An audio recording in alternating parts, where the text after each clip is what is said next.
The ceiling was wrong.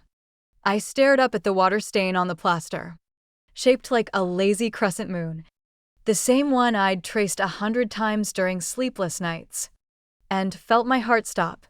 That stain had been painted over in 2024.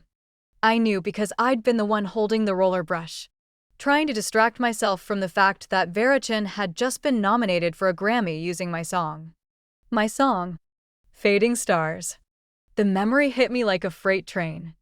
The car, the rain, the headlights coming too fast around that curve on Highway 24, the sound of metal folding like paper, the weird floating sensation before everything went black. I sat up so fast my vision swam. My hands, younger hands, no calluses from the warehouse job I'd taken after Vera's lawyers bled me dry, pressed against the familiar patchwork quilt my grandmother made. The same one I'd burned in a fit of rage 3 years from now. Or 3 years from then.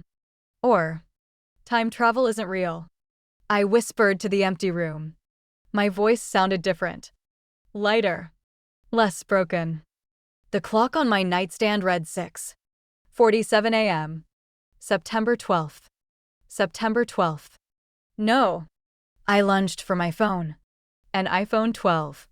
Not the 17 I died with. And checked the date again. September 12th. 2 years ago. I was 20 years old. A junior at Berkeley. Roommate Jasmine snoring in the next bed. And somewhere in the dorm across the courtyard, Veritchin was just waking up, already planning to ask me to help her with the little chord progression problem. In my past life, I'd said yes. I'd sat next to her on that ugly orange couch in the common room while she played the skeleton of what would become Fading Stars and asked me to fill in the gaps. I'd spent 4 hours writing lyrics that made her cry. She'd hugged me and called me her best friend. And 6 months later, she'd performed that song on a national stage with her name on it and my nowhere in sight. When I confronted her, she'd looked me dead in the eyes and said, "Prove it." So I tried. Got a lawyer. Borrowed money from my mom. Showed the judge my journals. My recordings. My time. Stamped files. And Vera's uncle, Marcus Chin. Entertainment attorney. Shark in a $5,000 suit. Produced a contract I'd never seen before. Allegedly signed by me. Granting Vera exclusive rights to any and all collaborative works from our junior year. The signature was a forgery. But the judge didn't care. And by the time I found a forensic document examiner willing to take my case on contingency, Vera was famous and I was broke and my mom was sick and I was driving home from the hospital at midnight in the rain. Crying so hard I didn't see the truck until its headlights filled my whole world. Now I was back. Back in this dorm room with the water. Stained ceiling and the lumpy mattress and the second chance I never asked for but desperately, violently wanted. Jasmine's voice. Thick with sleep. She rolled over. Blonde hair tangled across her pillow. Squinting at me. You okay? You're breathing like you just ran a marathon. Bad dream. I managed. My throat felt raw. Go back to sleep. She mumbled something unintelligible and turned over. Within 30 seconds, she was snoring again. I swung my legs over the side of the bed and sat there in the gray morning light, counting my fingers. 10. All attached. No scars from the warehouse accident that had crushed my left hand in 2023. No debt collection letters stuffed under my mattress. No Veritchin. Shaped hole where my future used to be. The guitar case leaned against my desk. The same beat. Up Yamaha I'd bought with my first paycheck from the coffee shop. Inside it, a composition notebook with a spiral binding and coffee stains on the cover.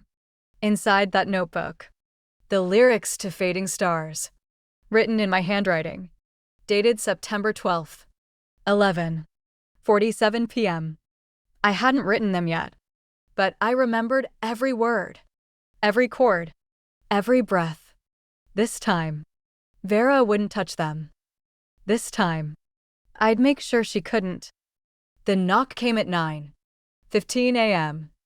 I was at my desk, pretending to study for a music theory exam I'd already aced twice. Once in this timeline, once in the last. When the sound cut through the room like a gunshot, Jasmine was already gone for her 9 o'clock lecture. The dorm was quiet. Too quiet. I knew who it was before I opened the door. Vera stood in the hallway, wearing that oversized Cal sweatshirt and those ripped jeans she thought made her look edgy. Her hair was pulled back in a messy ponytail. No makeup. That carefully curated effortless look that actually took her 45 minutes to achieve. In my past life, I'd thought she was beautiful. I'd wanted to be her. Now I knew better. "Hey, girl," she said, her voice dripping with manufactured warmth. "You busy?" I leaned against the doorframe, arms crossed. "Depends.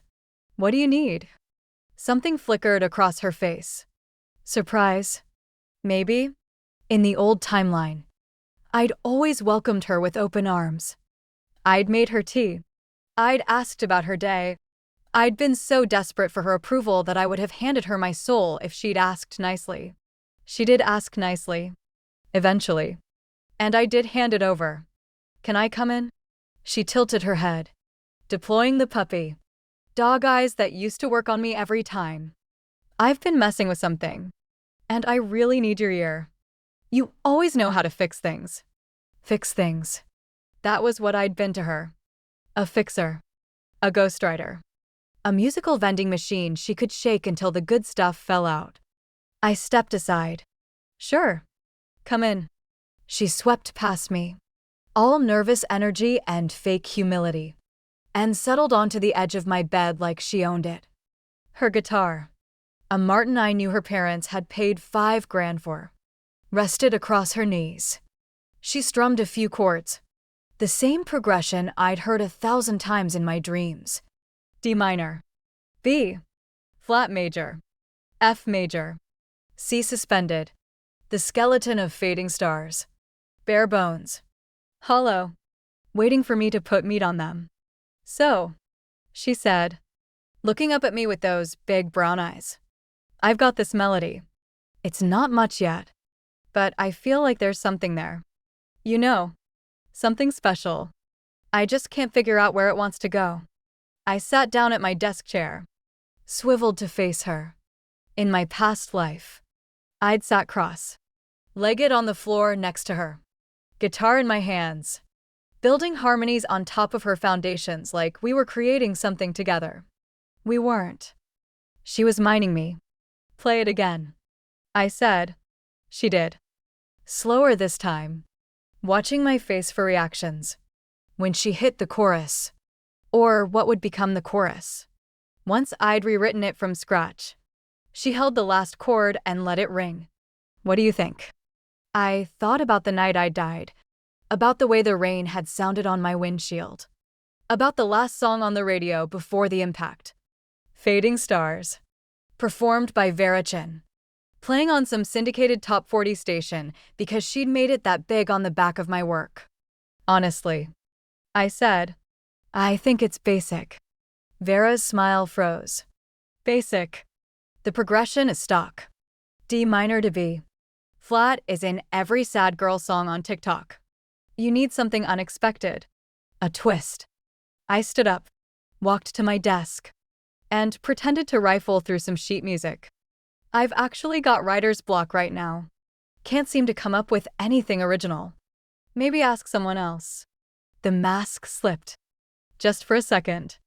I saw the calculation behind her eyes. The quick mental reassessment. The shift from is useful to is a problem. Then the mask snapped back into place. "Oh, that's rough. Writer's block is the worst. Let me know if inspiration hits." "Okay. We could really make something beautiful together." Together. I almost laughed. Instead, I smiled. Sweet. Sympathetic. Completely false. "I'll let you know." She stood up. Hugged me. Quick. Perfunctory. A transaction disguised as affection. And walked to the door. Paused with her hand on the frame. You're still coming to the Spotlight audition next month. Right. I heard Atlantic's sending scouts. Wouldn't miss it. She left. I closed the door behind her and leaned against it. Heart pounding. Hands shaking. In my past life, the fall spotlight was where everything went wrong. Vera performed Fading Stars. My song. My lyrics. My bridge. And the scouts went crazy. 3 labels bid for her. She signed with Republic within a week. And I was left standing in the wings, watching my future walk away on someone else's legs. Not this time. I pulled the composition notebook from my guitar case, opened to a fresh page, and started writing. Not Fading Stars. Not yet. But something new. Something darker. A song I'd never written before. In any timeline, I called it Glass House. You built your castle from my stones. Now watch the walls come crashing down. Every brick you stole to warm your bones is gonna bury you in this town. The words came faster than I could write them. 20. 2 years of rage and grief and dying too young. All pouring onto the page in chords and cadences. This wasn't a song. It was a weapon. And Vera had no idea I was aiming it at her. Jasmine came back at noon. Bags of takeout in both hands. Smelling like soy sauce and ambition. She was a theater major. Brash. Loud. Incapable of whispering. And the only person in my past life who'd believed me about Vera. Okay. Spill, she said, tossing a carton of lo mein onto my desk. You look like someone canceled Christmas. What happened? Vera happened. Jasmine's eyes narrowed. What did she want this time? To steal my brain. Same as always. Jasmine cracked open her Dr. Pepper and took a long sip. You know, I never understood why you put up with her. She's like a human vacuum cleaner. Sucks up all the talent in the room and leaves nothing but empty air. In my past life, I'd defended Vera. I'd made excuses. I'd said she was just ambitious. Just driven. Just scared of failure like the rest of us. This time, I said, you're right. Jasmine almost choked. Wait. What? You're right. She's been using me for 2 years. I've let her. And I'm done. My roommate set down her drink. Her whole body going still in that way it did when she smelled a story. What are you planning? I pulled out my phone, opened my notes app, and showed her the song I'd started writing. I'm entering the spotlight. You hate performing. I know. So why? Because this time, I'm going to win. I scrolled to the chorus of Glass House and handed her the phone. Read that. She read. Her eyebrows went up, then down, then up again. When she looked at me, her expression had shifted from confusion to something that looked a lot like awe. This is incredible. Where did this come from? From dying. I wanted to say. From watching my mother cry at my funeral. From 20. For years of being too nice and 2 years of being dead and a second chance I'm not going to waste. Instead, I said, I've been saving it. Jasmine handed the phone back. Okay. What do you need from me? Everything. I met her eyes. I need you to film my audition. I need you to post it everywhere if I win. And I need you to promise me something. Anything. If Vera asks you about my song, if she tries to get you to tell her what I'm working on, you lie. You lie like your life depends on it. Jasmine didn't hesitate. Done. We shook on it. Her grip was firm. Solid. The grip of someone who'd been in the trenches with me before and was ready to go back. In my past life, she'd testified as a witness in my lawsuit. Vera's lawyers had torn her apart on the stand. She'd cried in the bathroom afterward and never blamed me once. I wasn't going to let that happen again. This time, Vera wouldn't get far enough to need lawyers. This time, I was going to burn her down before she ever got the chance to build. The next 3 weeks were a masterclass in deception. Every morning, I met Vera for coffee. Every morning, I smiled and nodded and played the role of the supportive best friend. She'd show me her new material, mostly bits and pieces she'd scraped from other students, reworked just enough to avoid obvious plagiarism. And I'd offer vague feedback. It's got potential. The bridge feels a little thin. Have you tried changing the key? Nothing useful. Nothing she could steal. And every time she left, I went back to my room and worked on Glasshouse. The song evolved slowly, organically, like it was growing inside me. Each verse added another layer of accusation. Each chorus sharpened the knife. By the end of the second week, I had something I knew could win. By the end of the third, I had something that could change my life. But I needed more than a song. I needed a strategy. The fall spotlight had 12 slots, 7 minutes each. 3 judges. 2 from labels. 1 from a publishing house. Winner got a development deal and a showcase in Los Angeles. In my past life, Vera had won by a landslide. This time, the field was different. This time, I was in it. The problem was Vera. She wasn't stupid.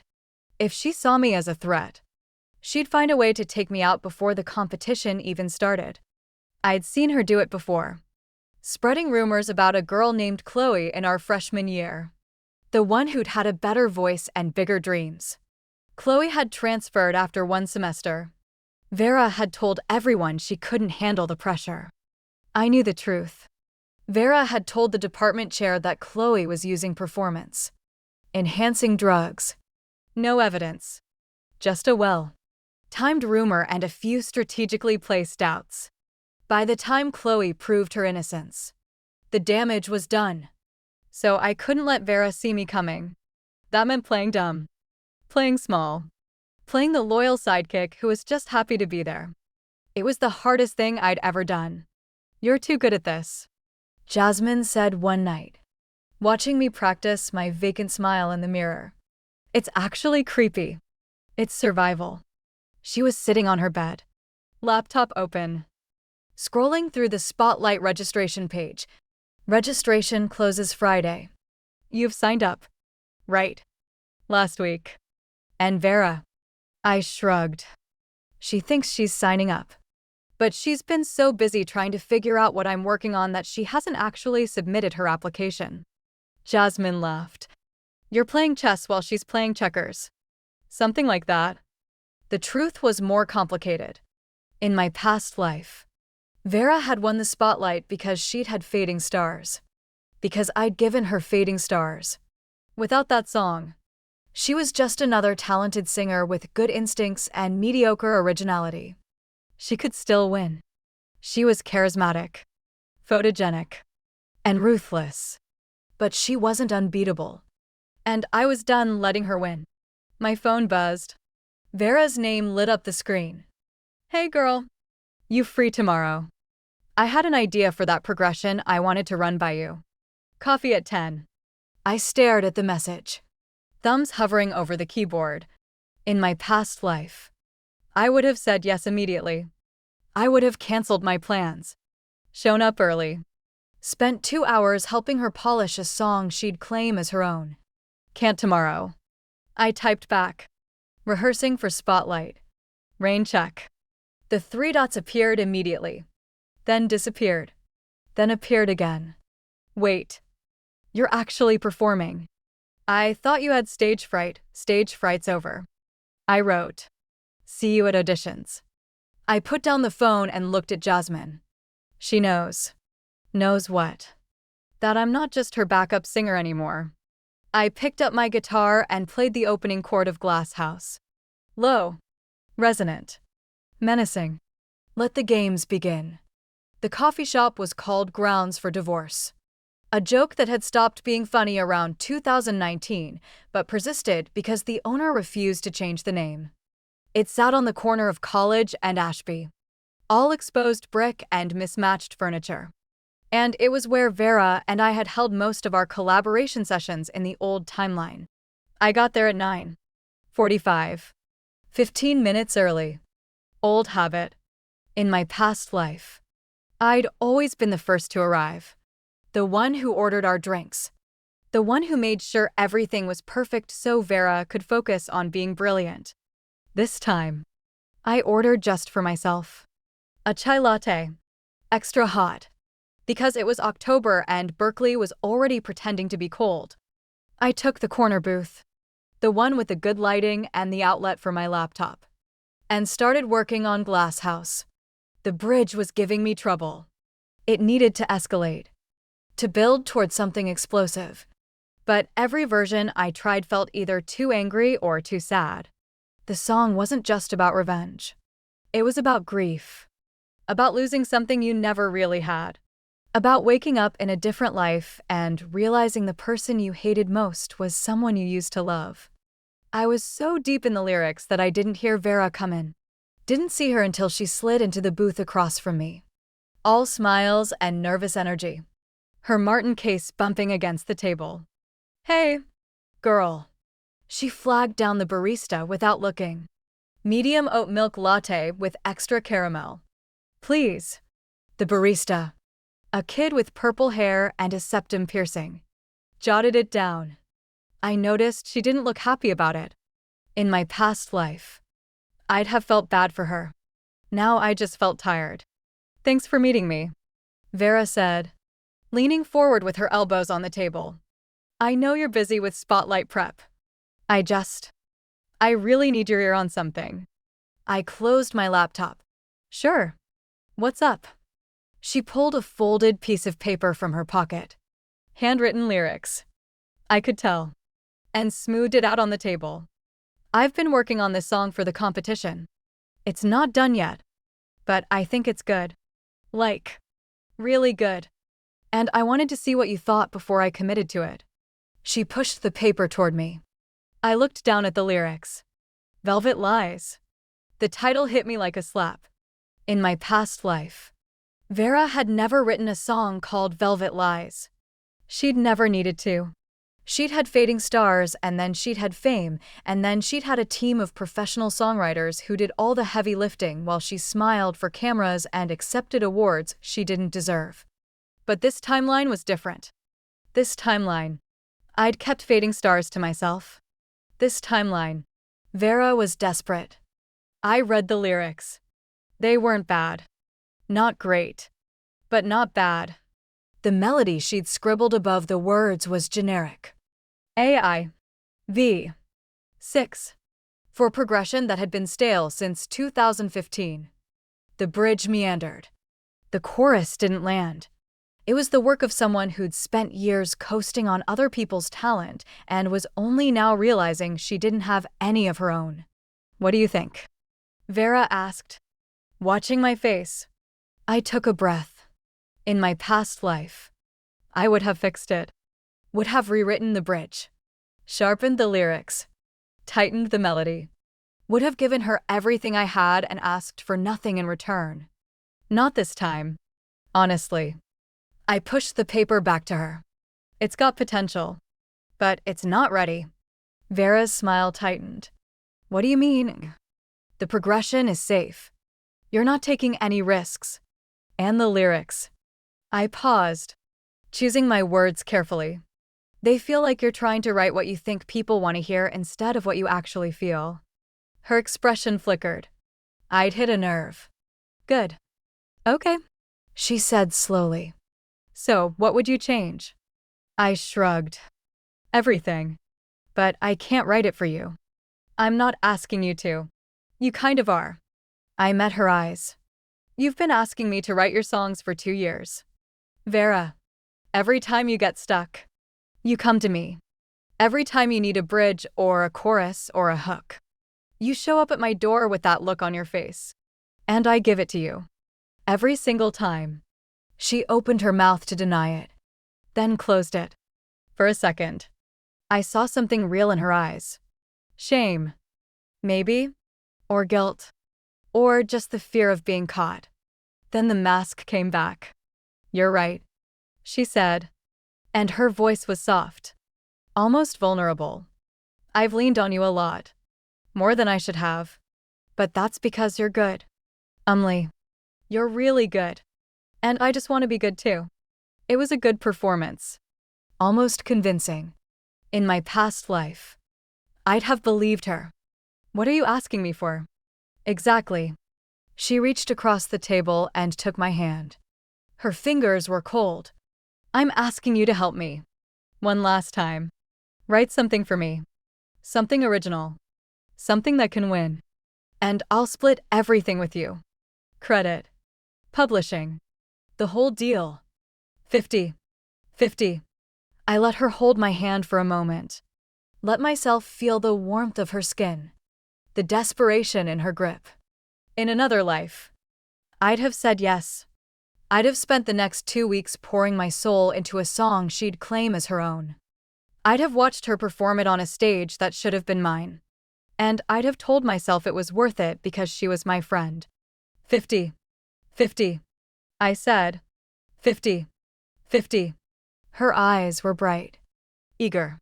Hungry. We'll draw up a contract and everything. My uncle can help. Your uncle. The man who'd forged my signature. The man who'd dragged my name through the mud. The man who'd smiled at me across a courtroom while his client walked away with everything I'd ever made. Okay, I said. I'll write you something. Vera's face lit up. Really? Really? I pulled my hand back and opened my laptop. But it's going to be my way.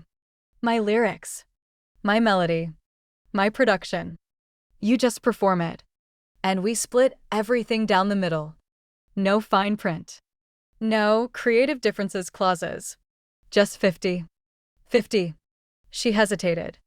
I saw the calculation behind her eyes. The weighing of risk against reward. In her mind, she was probably already planning how to twist the agreement. How to find loopholes. How to cut me out once she didn't need me anymore. Deal. She said. We shook on it. Her hand was still cold. I wrote Velvet Lies in 3 days. It was the easiest song I'd ever composed. Not because it was good, though it was. Technically. Structurally. Almost ruthlessly professional. But because it was empty. A beautiful shell with nothing inside. A hit song designed by committee. Focus. Grouped into oblivion. Stripped of anything resembling genuine emotion. Vera loved it. This is perfect, she said when I played the demo for her. Her voice breathless with greed she couldn't quite hide. This is exactly what I needed. I nodded, watching her listen to the chorus on repeat.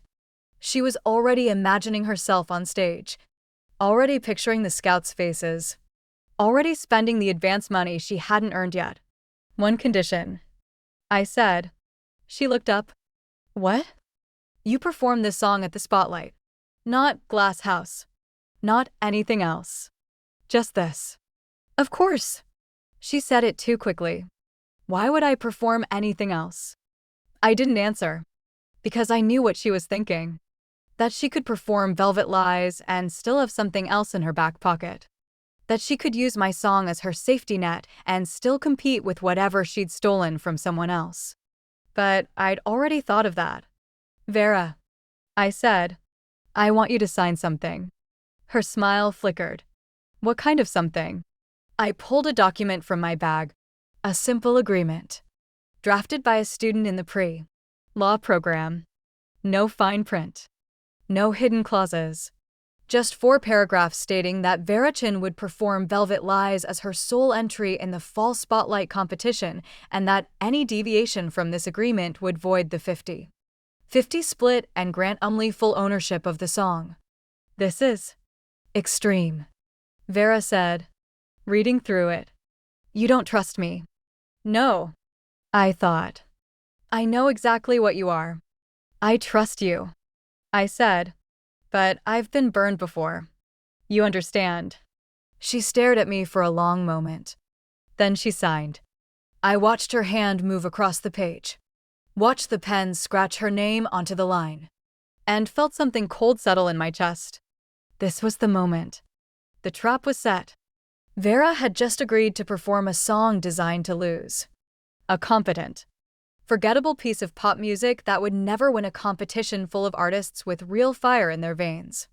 And while she was up there, singing my hollow words to a crowd of lukewarm applause, I'd be backstage, waiting for my turn. With Glass House, the week before auditions, I stopped answering Vera's texts. She sent 47 messages in 5 days. I read them all. The increasingly desperate pleas for just one more revision. The sudden offers to renegotiate the split. The passive, aggressive guilt trips about friendship and loyalty and all the times she'd been there for me. I didn't respond once. Jasmine thought I was being cruel. She's going to lose her mind, she said, watching me ignore another call. You know that, right? She's going to lose a lot more than that. Jasmine sat down on my bed, her expression shifting from amused to concerned. I get that she's done some shady stuff. I've seen it. But this feels personal. Like, really personal. What aren't you telling me? I looked at her. My best friend. My witness. The only person in the world who'd believed me the first time. How could I explain that I'd already lived the story once? That I'd watched Vera take everything and smile while she did it? That I'd died with her name on my lips and my song in her mouth? Nothing, I said. Just trust me. Jasmine studied me for a long moment. Then she nodded. Okay. I trust you. She didn't understand. Not really. But she didn't have to. She just had to be there when it all went down. And it was going down soon. Audition day arrived cold and gray. The kind of Berkeley morning that made you understand why people moved to LA. I stood backstage at Zellerbach Hall, fingers wrapped around the neck of my guitar, listening to the muffled sounds of the first contestants set through the heavy curtain. 10 contestants ahead of me. 3 judges. 7 minutes to change everything. Vera was scheduled 4th. I was 7th.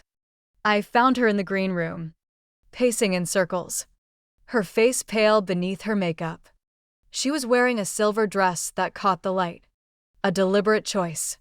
The kind of outfit that said look at me without actually saying anything at all. She grabbed my arm as soon as she saw me. You came. I said I would. I know. But she took a breath, visibly trying to calm herself. I'm nervous. I've never performed your song before.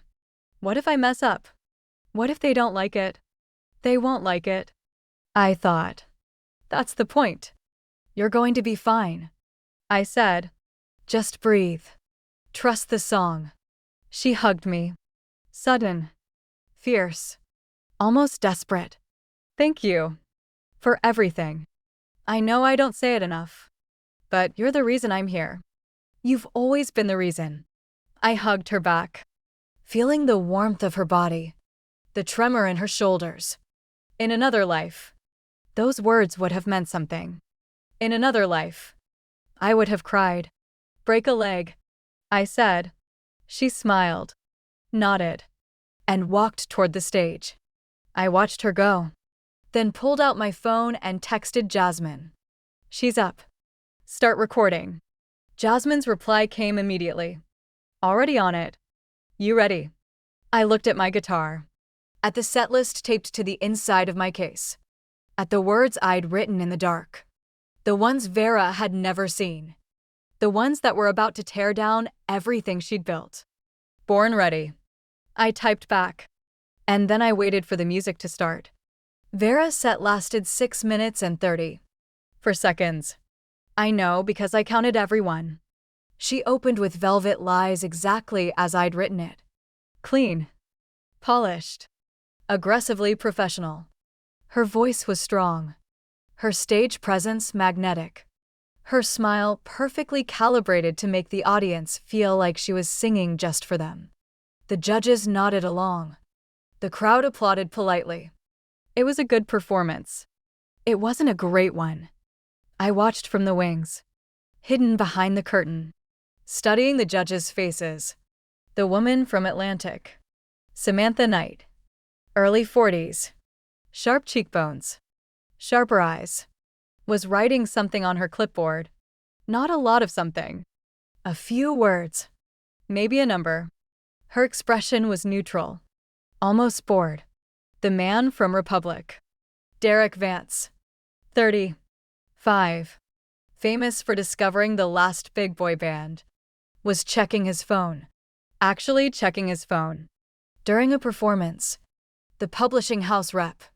An older woman named Helena Okonkwo, who'd signed half the songwriters on the Billboard charts, was the only one who seemed genuinely engaged. She was watching Vera like she was trying to solve a puzzle. Like something didn't quite add up. Good, I thought. Let her wonder. Vera finished to enthusiastic applause. She bowed. Blew kisses. Played the part of the grateful artist. When she walked off stage, her face was flushed with triumph. How was it? She asked, grabbing my hands.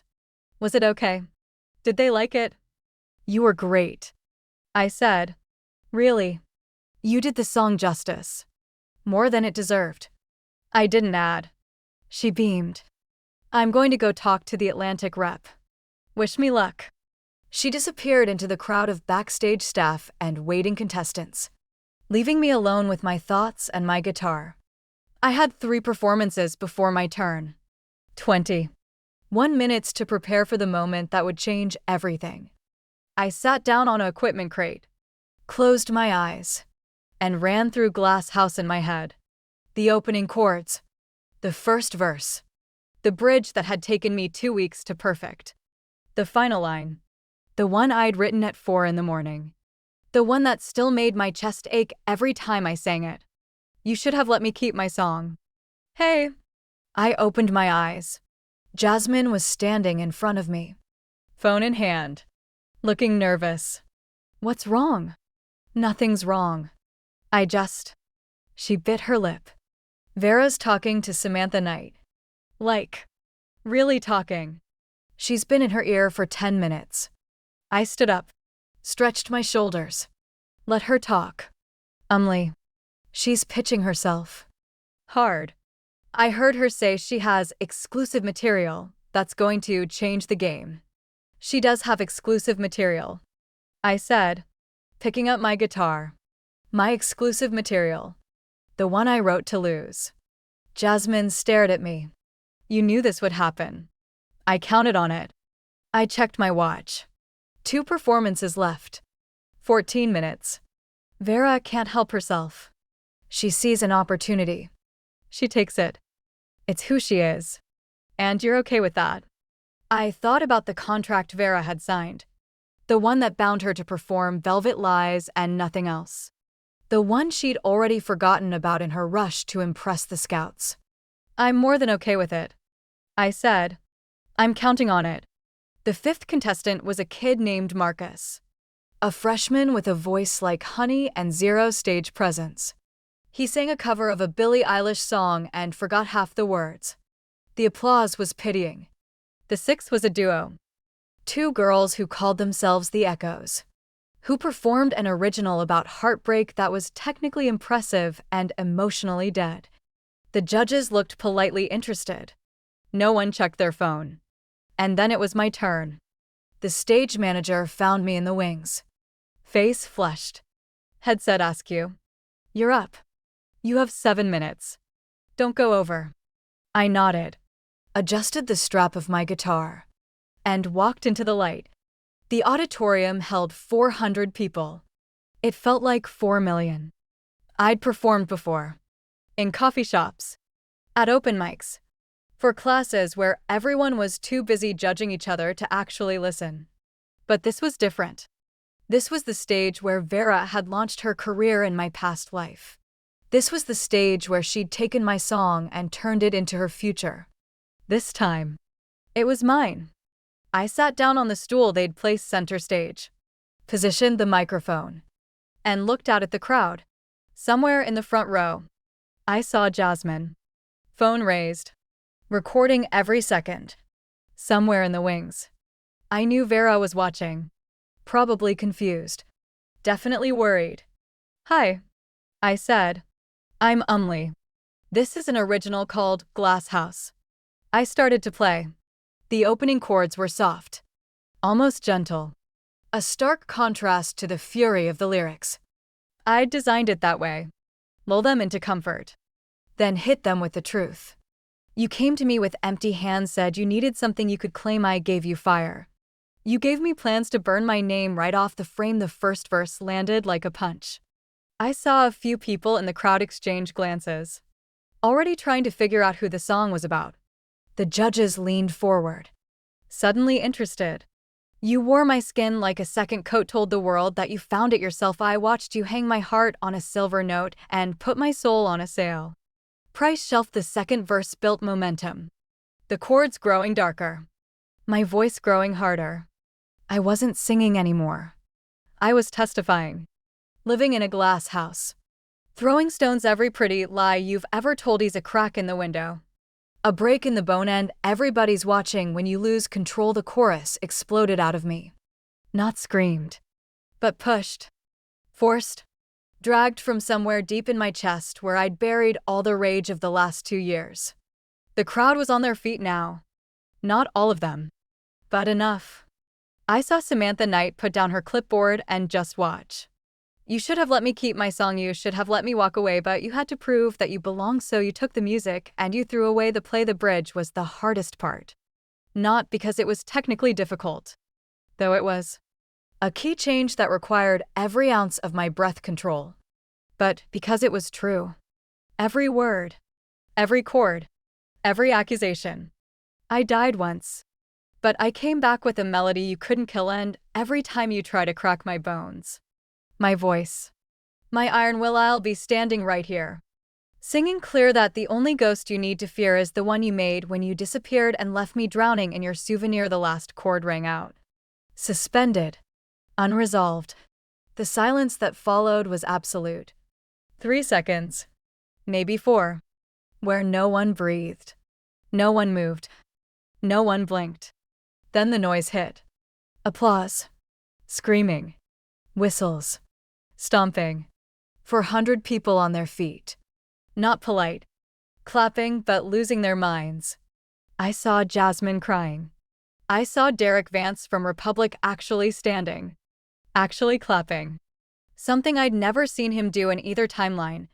I saw Helena Okonkwo with her hands over her mouth, tears streaming down her face. And I saw Vera.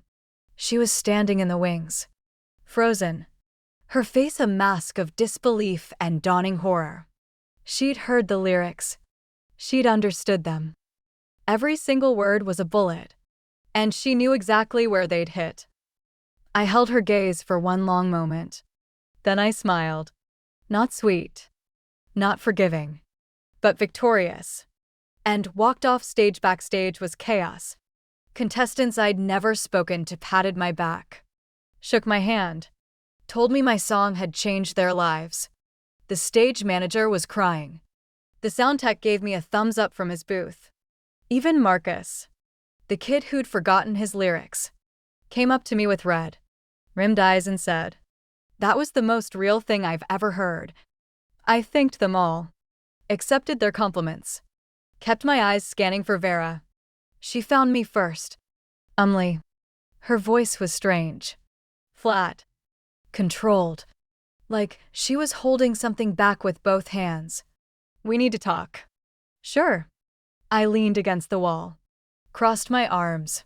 "Talk. Not here." She glanced around at the crowded hallway, the dozens of people who could overhear. "Somewhere private." "The green room's empty." She nodded, turned, walked. I followed. The green room was exactly as I'd left it. Scattered water bottles, abandoned sheet music, the faint smell of nervous sweat. Vera closed the door behind us and stood with her back against it, arms wrapped around her body like she was holding herself together. "What was that?" she asked. "My audition." "Don't." Her voice cracked. "Don't do that. You know what I'm asking." I sat down on the couch, crossed my legs, waited. Vera took a breath. "You wrote a song about me." "I wrote a song about a lot of things. Don't lie to me." "Not now." She pushed off from the door, took a step toward me. "The lyrics. You came to me with empty hands. You wore my skin like a second coat. You should have let me keep my song. You wrote that about me. I wrote it about someone who stole from me. I never stole. Yes, you did. I stood up. And suddenly I wasn't calm anymore. Suddenly I was 20. 2 years old and dying in a car crash and waking up in a dorm room with a second chance I didn't ask for. You've been stealing from me for 2 years. Vera, every time you showed up at my door with a collaboration you needed help with.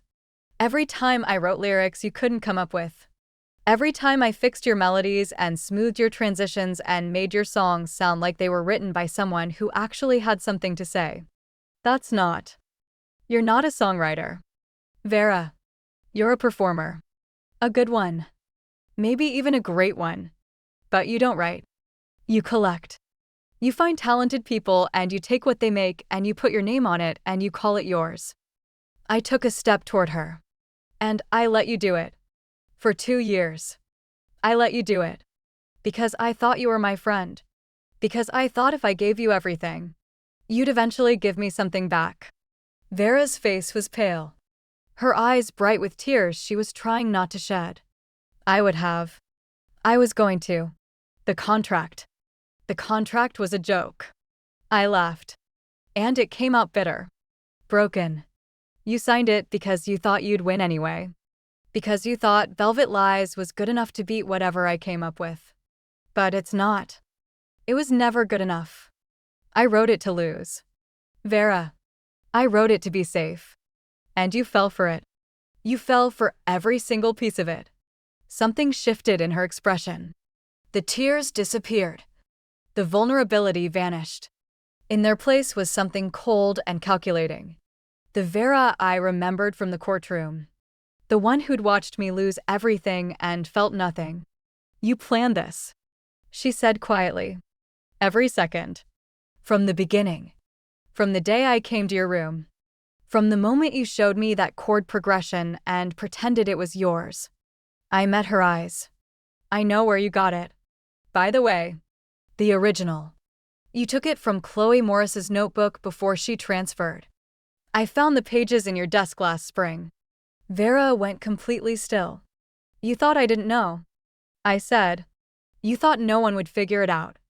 But I've been watching you. Vera, I've been watching you for a long time. And I know exactly who you are. Then you know what I'm capable of. I'm counting on it. She stared at me for a long moment. Then she smiled. Not her stage smile. Not her friend's smile. But something darker. Something she usually kept hidden. You think you've won, she said. You think that song is going to get you a record deal, and I'm going to fade away, and everything's going to be fair and just and right. But that's not how this works. That's not how any of this works. Then how does it work? Vera walked to the door. Paused with her hand on the knob. You'll find out. She left. The door clicked shut behind her. And I stood alone in the empty green room. Heart pounding. Hands shaking. Wondering if I'd just made the biggest mistake of my life. My phone buzzed. Jasmine. Holy shit. You need to see the comments. You're trending. I looked at the screen. She'd sent me a link to her video. The one she'd posted during my performance. 50,000 views. 1,400 comments. Every single one of them praising my song. My voice. My truth. But a few. A handful. Scattered among the love. Were different. Isn't this the girl who stole from Vera Chen? I heard she's a serial plagiarist. Someone told me she ripped off this melody from an unreleased track. Anyone have info? The judges better check her sources. Wouldn't be the first time. I stared at the words. Cold spreading through my chest. Vera had said she'd find out. I hadn't understood what she meant. Now I did. She was going to destroy me before I ever got the chance to be built. The email came at 8:47 a.m. the next morning. I know because I'd been staring at my phone for 3 hours. Watching the comments on Jasmine's video multiply from 50,000 to 200,000 to 500,000. The praise was overwhelming. People calling me a genius, a prophet, the voice of a generation. But the accusations were there too, growing like mold in the corners, spreading from comment sections to Twitter to Reddit to the dark corners of the internet where reputations went to die. Vega plagiarist. Vera Chin responds to cheating allegations. Glass House stolen melody. Unreleased track comparison inside. I hadn't clicked the last one. I didn't need to. I already knew what it would say. That someone had posted a side comparison of my song and a demo allegedly recorded by Vera months before the spotlight. The demo didn't exist. Of course. But that didn't matter. On the internet, accusations were guilt, and proof was optional. Then the email arrived. From Samantha Knight. Our Atlantic Record subject. False spotlight. Urgent I'm writing to you directly because I believe in transparency. And because what I'm about to say deserves more than a phone call. Your performance of Glass House was the most extraordinary thing I've witnessed in 15 years of scouting. The songwriting, the vocal delivery, the emotional authenticity. It's rare. It's special. It's the kind of thing that builds careers and changes lives. I want to fly you to Los Angeles for a private showcase. All expenses paid. Thursday of this week. I'll introduce you to our head of AR, our creative director, and several producers who would kill to work with someone of your caliber. I need an answer by tomorrow. Congratulations. You've earned this. Samantha. I read the email 4 times. Then I read it again. Then I handed my phone to Jasmine, who was sitting cross-legged on her bed, eating cereal straight from the box. What's that? She asked. Mouth full. Read it. She read. Her eyes went wide. She swallowed. Holy shit. Yeah. Holy shit. Atlantic Records.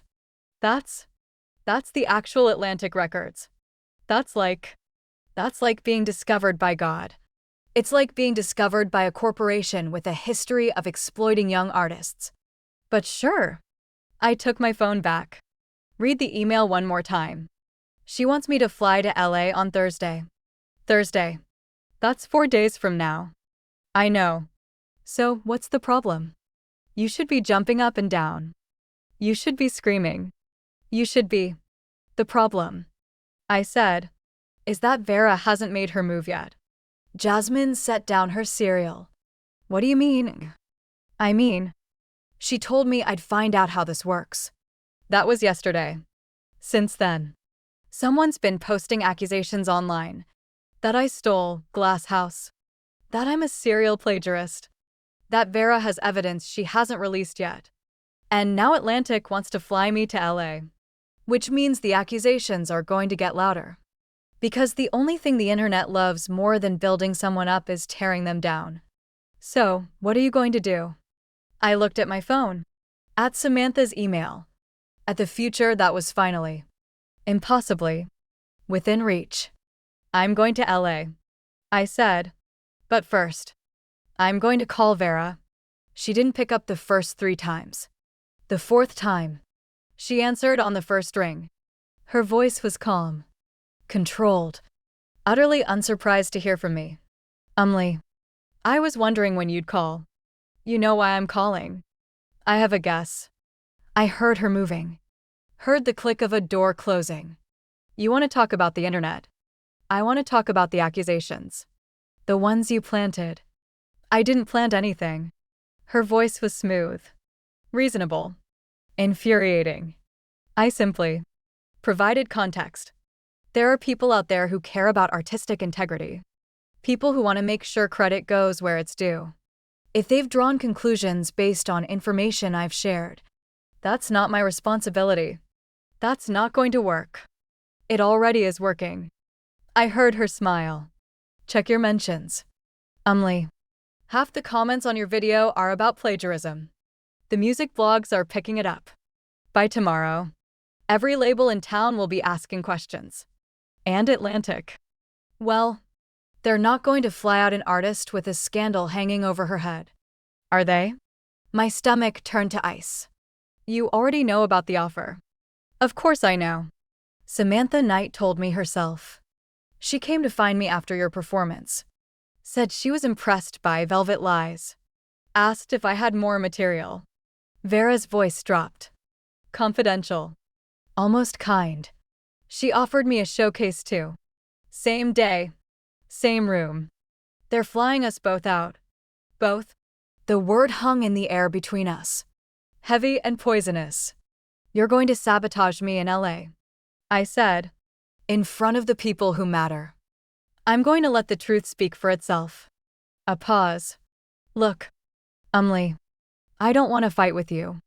I never wanted any of this. You're the one who made it personal. You're the one who wrote a song attacking me in front of 400 people. I'm just defending myself. You're lying. I'm surviving. There's a difference. Her voice hardened. You should have taken the 50. 50. You should have let me perform your song and split the credit, and we both could have won. But you wanted to humiliate me. You wanted to prove something. And now you're going to learn what happens when you poke a bear. I'm not afraid of you. You should be. She hung up. I stood in the middle of my dorm room. Phone pressed to my ear. Listening to the dial tone. Jasmine was watching me. Her expression caught somewhere between concern and fury. What did she say? She's flying to LA too. Same showcase. Same room. I lowered the phone. She's going to try to destroy me in front of the Atlantic team. Can she do that? I thought about the accusations online. About Vera's uncle. The shark lawyer. About the contract she'd signed. The one that bound her to perform Velvet Lies and nothing else. She'd already broken that contract by even entering the competition with another song in her pocket. But she didn't know I knew that. Maybe it was time to remind her. Get my laptop. I said to Jasmine. I need to send an email. The response came 3 hours later. Not from Vera. From Marcus Chen. Ms. Vega. I represent Vera Chen in all professional matters. Please direct all future correspondence through my office. Regarding your claim that our client has violated the agreement signed on October 14th, we dispute this interpretation. The document in question applies specifically to the Fall Spotlight competition, not to subsequent showcases or professional opportunities. Ms. Chen is fully within her rights to pursue independent engagements, including the Atlantic Records Showcase in Los Angeles. Furthermore, our client wishes to inform you that she intends to perform an original composition at the LA Showcase. This composition bears no resemblance to Velvet Lies or any other work you have contributed to Ms. Chen. Should you choose to dispute this matter further, we are prepared to pursue all legal remedies available to our client, including but not limited to defamation claims related to your public statements about Ms. Chen's creative process. We look forward to resolving this matter amicably. Marcus Chen. Esq. I read the email twice. Then I laughed. They're threatening to sue me for defamation. I told Jasmine. For telling the truth. That's insane. You have proof.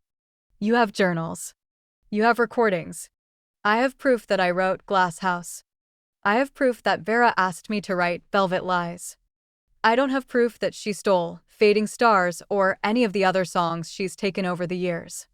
And without that proof, it's my word against hers. I closed the laptop, which means I need more. More what? More evidence. I stood up, paced to the window, looked out at the campus I'd walked 1,000 times in 2 different lives. She's going to LA. She's going to perform. And she's going to try to make me look like a liar. So, what do we do? I turned to face Jasmine. She was scared. I could see it in the set of her jaw, the tension in her shoulders. But she was also ready. She'd been ready since the day I'd told her Vera was a fraud. She'd been ready since the old timeline, when she'd testified for me and lost. Come with me, I said. To LA. Bring your phone. Bring your laptop. Bring your recording equipment. What are we going to record? I smiled. The truth. The flight to LA was 3 hours of turbulence and dread. Jasmine sat next to me, headphones on, watching a movie I couldn't focus on. Across the aisle, 2 rows up, Vera sat with her uncle Marcus. They were talking in low voices, heads close together, planning something I couldn't hear. I'd tried to book a different flight. So had they. Somehow, we'd ended up on the same one. A coincidence that felt less like luck and more like a warning. My phone buzzed. A text from Samantha Knight. See you at 2 p.m. Industry Athletic Club. Don't be late. The Industry Athletic Club was a private gym in West Hollywood that doubled as a networking hub for music executives. In my past life, I'd only read about it. The place where careers were made over protein shakes and treadmill meetings. Now I was going there as a potential client, not a spectator. Assuming Vera didn't destroy me first. Hey. Jasmine pulled off her headphones. You okay? You look like you're going to throw up. I'm fine. You're not fine. You've been staring at the seat in front of you for 45 minutes. I blinked. Looked away. I'm thinking. About what? About proof. I lowered my voice. Glanced toward Vera's row. She's going to do something at the showcase. Something to make me look guilty. I don't know what yet. But she's going to do it. Then we need to be ready. Jasmine patted her bag. The one with the recording equipment. The hidden camera. The backup drives. I've got everything we need. Just tell me when. I nodded. Turned back to the window. Watched the clouds slide past. Somewhere below us was a city where my future would be decided. Somewhere in that city, Vera was planning to take it from me. Not this time. The Industry Athletic Club was everything I'd imagined and nothing I'd expected. The lobby was all exposed brick and reclaimed wood, decorated with framed photos of artists who'd signed their first contracts in this building. The gym equipment was state of the art. Treadmills with built-in screens, weight machines that tracked your reps, a climbing wall that looked like something from an obstacle course reality show. Samantha Knight met us at the front desk. She was taller than I remembered, sharper in person, with the kind of presence that made you want to impress her and fear disappointing her in equal measure. She shook my hand, held it a beat too long. I'm so glad you made it. Thank you for inviting me. Thank you for coming. She glanced at Jasmine. You brought a friend. My manager.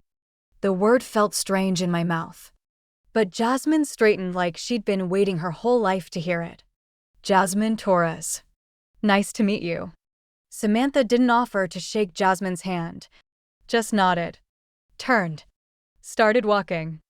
The showcase is in the studio upstairs. We've got 4 other artists performing today, including your friend from Berkeley. She's not my friend. Samantha glanced back at me. Eyebrows raised. No, not anymore. She didn't ask why. She didn't need to. The internet had already told her everything. The accusations. The counters. The war being waged in comment sections and blog posts.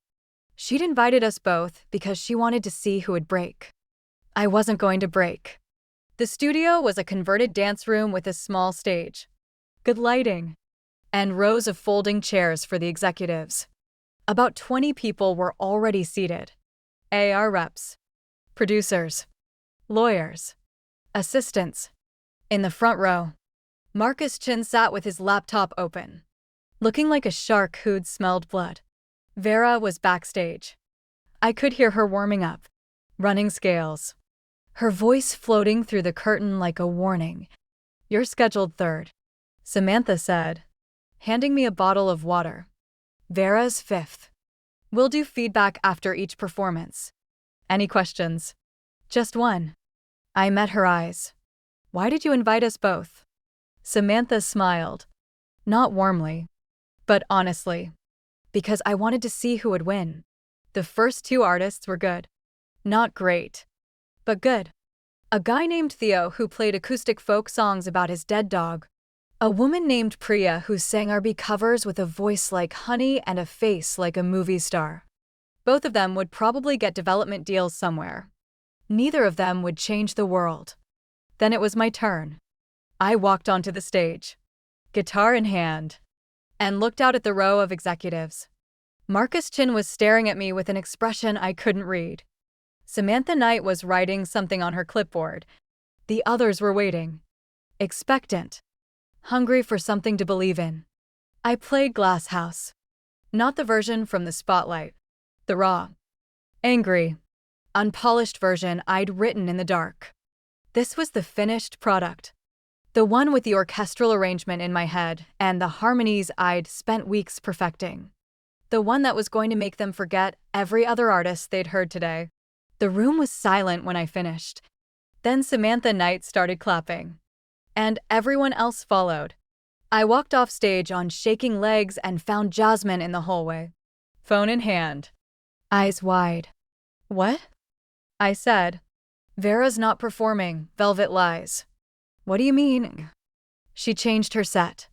At the last minute." I heard her tell her uncle. Jasmine grabbed my arm, pulled me close. "She's performing something else. Something she wrote herself." My heart stopped. "She can't do that." She signed the agreement. The agreement only applied to the spotlight. This is a different showcase. Different venue. Different contract. Jasmine's voice was tight. Scared. She's not breaking any rules. But she doesn't have anything else. She can't write. She's been writing for weeks. I heard her in the practice room. She's been working on something since the spotlight. Something she thinks can beat you. I closed my eyes. Forced myself to breathe. This was bad. This was really bad. I'd planned for Vera to perform Velvet Lies. A song designed to lose. I'd planned for her to fail. To embarrass herself. To prove that she couldn't succeed without me. I hadn't planned for her to write something real. Let her perform. I said. Let her do her best. It won't be enough. How do you know? Because I'd seen her best. In the old timeline. After she'd stolen Fading Stars. She'd tried to write her own material. It was mediocre. Forgettable. The work of someone who'd spent years copying instead of creating. She couldn't write a hit because she didn't know how to be honest. Trust me. I said. She's going to fail. Vera didn't fail. She walked onto that stage in a white dress that made her look like an angel. Sat down at the piano. And played a song I'd never heard before. It was called Cages. And it was about being trapped. By expectations. By ambition. By the person you'd become when you were too scared to be yourself. It was beautiful. It was honest. It was everything I'd never believed Vera capable of. And it almost made me cry. The executives were on their feet when she finished. Marcus Chin was beaming. Samantha Knight was wiping her eyes. Even the assistants, the ones who were supposed to stay neutral, were clapping like they'd just witnessed something miraculous. I stood in the wings, frozen, watching Vera bask in the applause she'd stolen.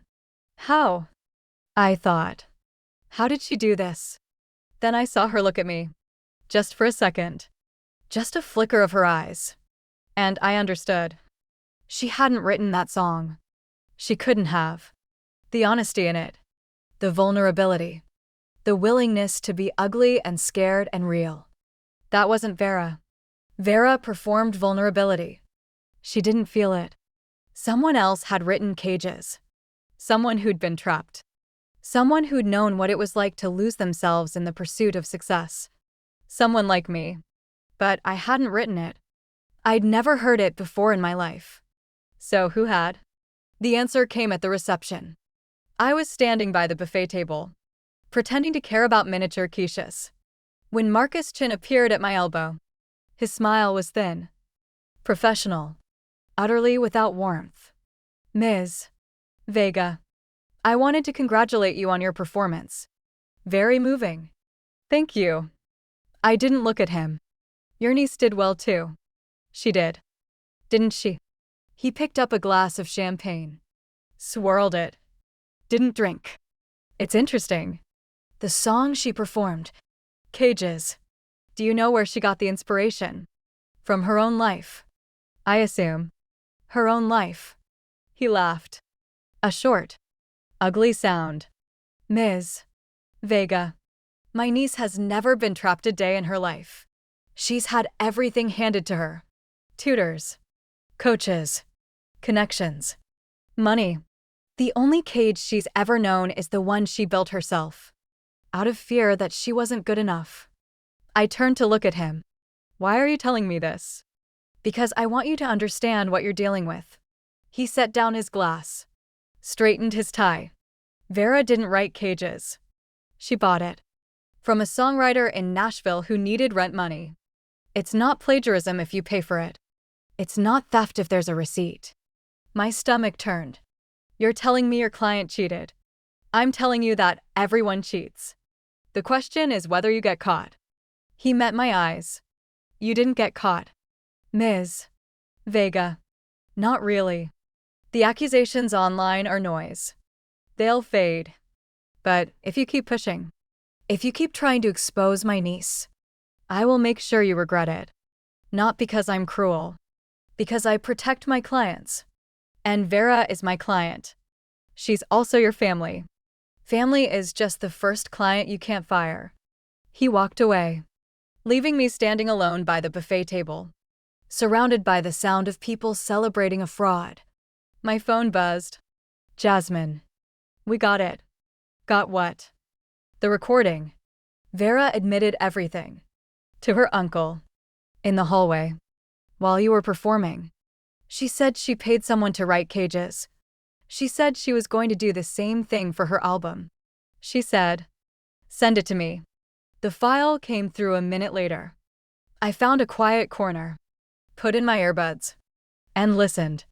Vera's voice. Clear as glass. I don't care if it's authentic. Uncle Marcus. I care if it sells.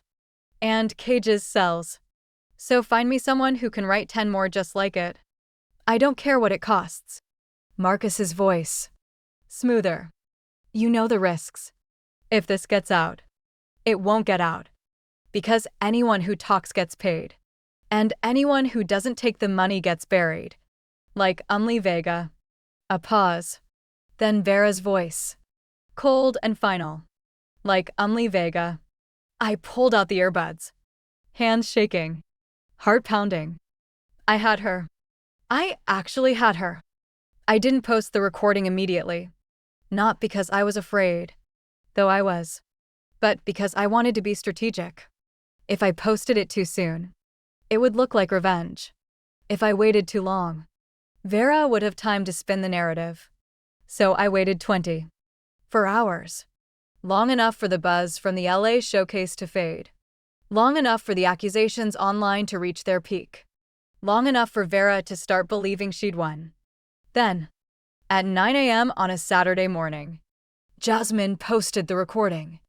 She didn't post it on my account. She posted it on a burner account. One with no followers. No history. No connection to me. Then she shared it to a music industry forum, a gossip blog, and a Reddit thread about the Berkeley plagiarism scandal. Within an hour, it had 10,000 listens. Within 3 hours, it had 100,000. By midnight, Vera Chin was trending worldwide. Vera Chin admits to buying songs Berkeley plagiarism scandal gets uglier. Listen. The recording that could end Vera's career. The comments were brutal. Former classmates came forward with stories I'd never heard. Times Vera had taken credit for their work. Times she'd bullied them into silence. Times she'd used her uncle's legal threats to steal everything from melodies to lyric sheets. A pattern emerged. A history of predation that stretched back to high school. I sat in my dorm room, scrolling through the responses, feeling something I hadn't expected. Sadness. Not for Vera. She'd made her choices, and now she was paying for them. But for the person I'd been. The one who'd believed in her. The one who'd thought friendship meant giving until there was nothing left to take. Jasmine was standing in the doorway, phone in hand, face pale. You need to see this. She handed me her phone. Vera had posted a video. She was sitting in what looked like a hotel room. The West Hollywood one. I guessed. The one she'd booked for the showcase. No makeup. Red eyes. Hair pulled back in a messy bun. She looked small. Scared. Younger than I'd ever seen her. I want to apologize, she said, her voice trembling. To Umli. To everyone I've hurt. To every person who believed in me and every person I let down. She took a breath. Wiped her eyes. I did a terrible thing. I've been doing terrible things for a long time. I told myself it was ambition. I told myself it was survival. But it was greed. It was fear. It was the desperate, pathetic need to be someone I wasn't. The camera shook slightly. She was holding the phone herself. No tripod. No crew. I bought songs. I stole ideas. I lied to people who trusted me. And I told myself it was okay because everyone does it. Because the industry is cruel. Because you have to fight to survive. A sob escaped her. Raw and real. But that's not true. The industry is cruel. Yes. But I made it crueler. I hurt people. People like Umli. Who only ever wanted to create. And I told myself they didn't matter because I was the one on stage. Because I was the one with the name. Because I was the one who'd made it. She looked directly into the camera. Directly at me. I'm withdrawing from Berkeley. Effective immediately. I can't face this community after what I've done. And I can't face myself. Not yet. Maybe not ever. She held up a USB drive. But before I go, I want to give back what I stole. This drive has everything. Every song I bought. Every lyric I copied. Every journal entry I took. I'm sending it to the ethics committee. I'm posting it online. Let everyone see the truth. Let everyone know who I really am. The video ended. Jasmine and I stared at each other in silence. She's confessing, Jasmine said slowly.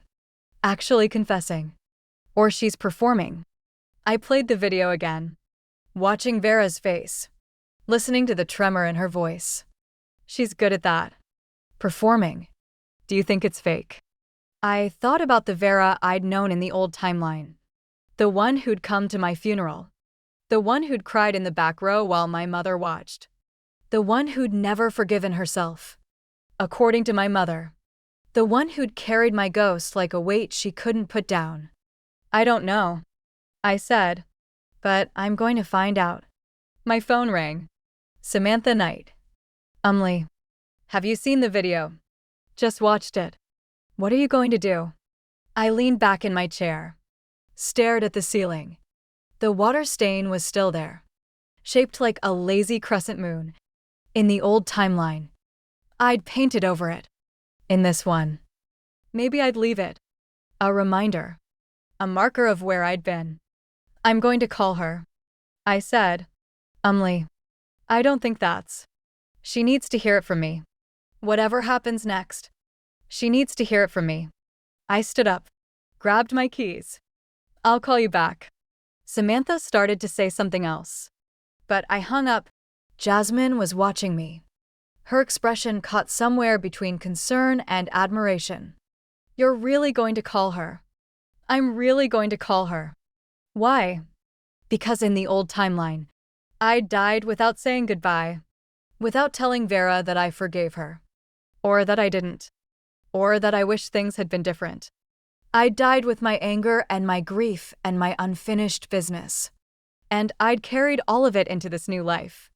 Maybe it was time to put some of it down. I dialed Vera's number. She answered on the first ring. Umli.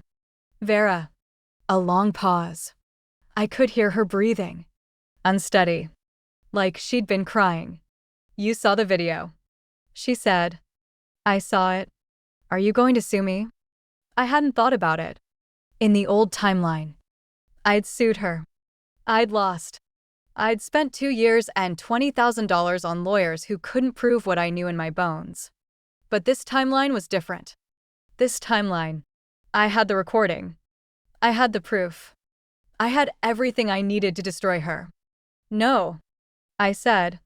I'm not going to sue you. Another pause. Longer this time. Why not?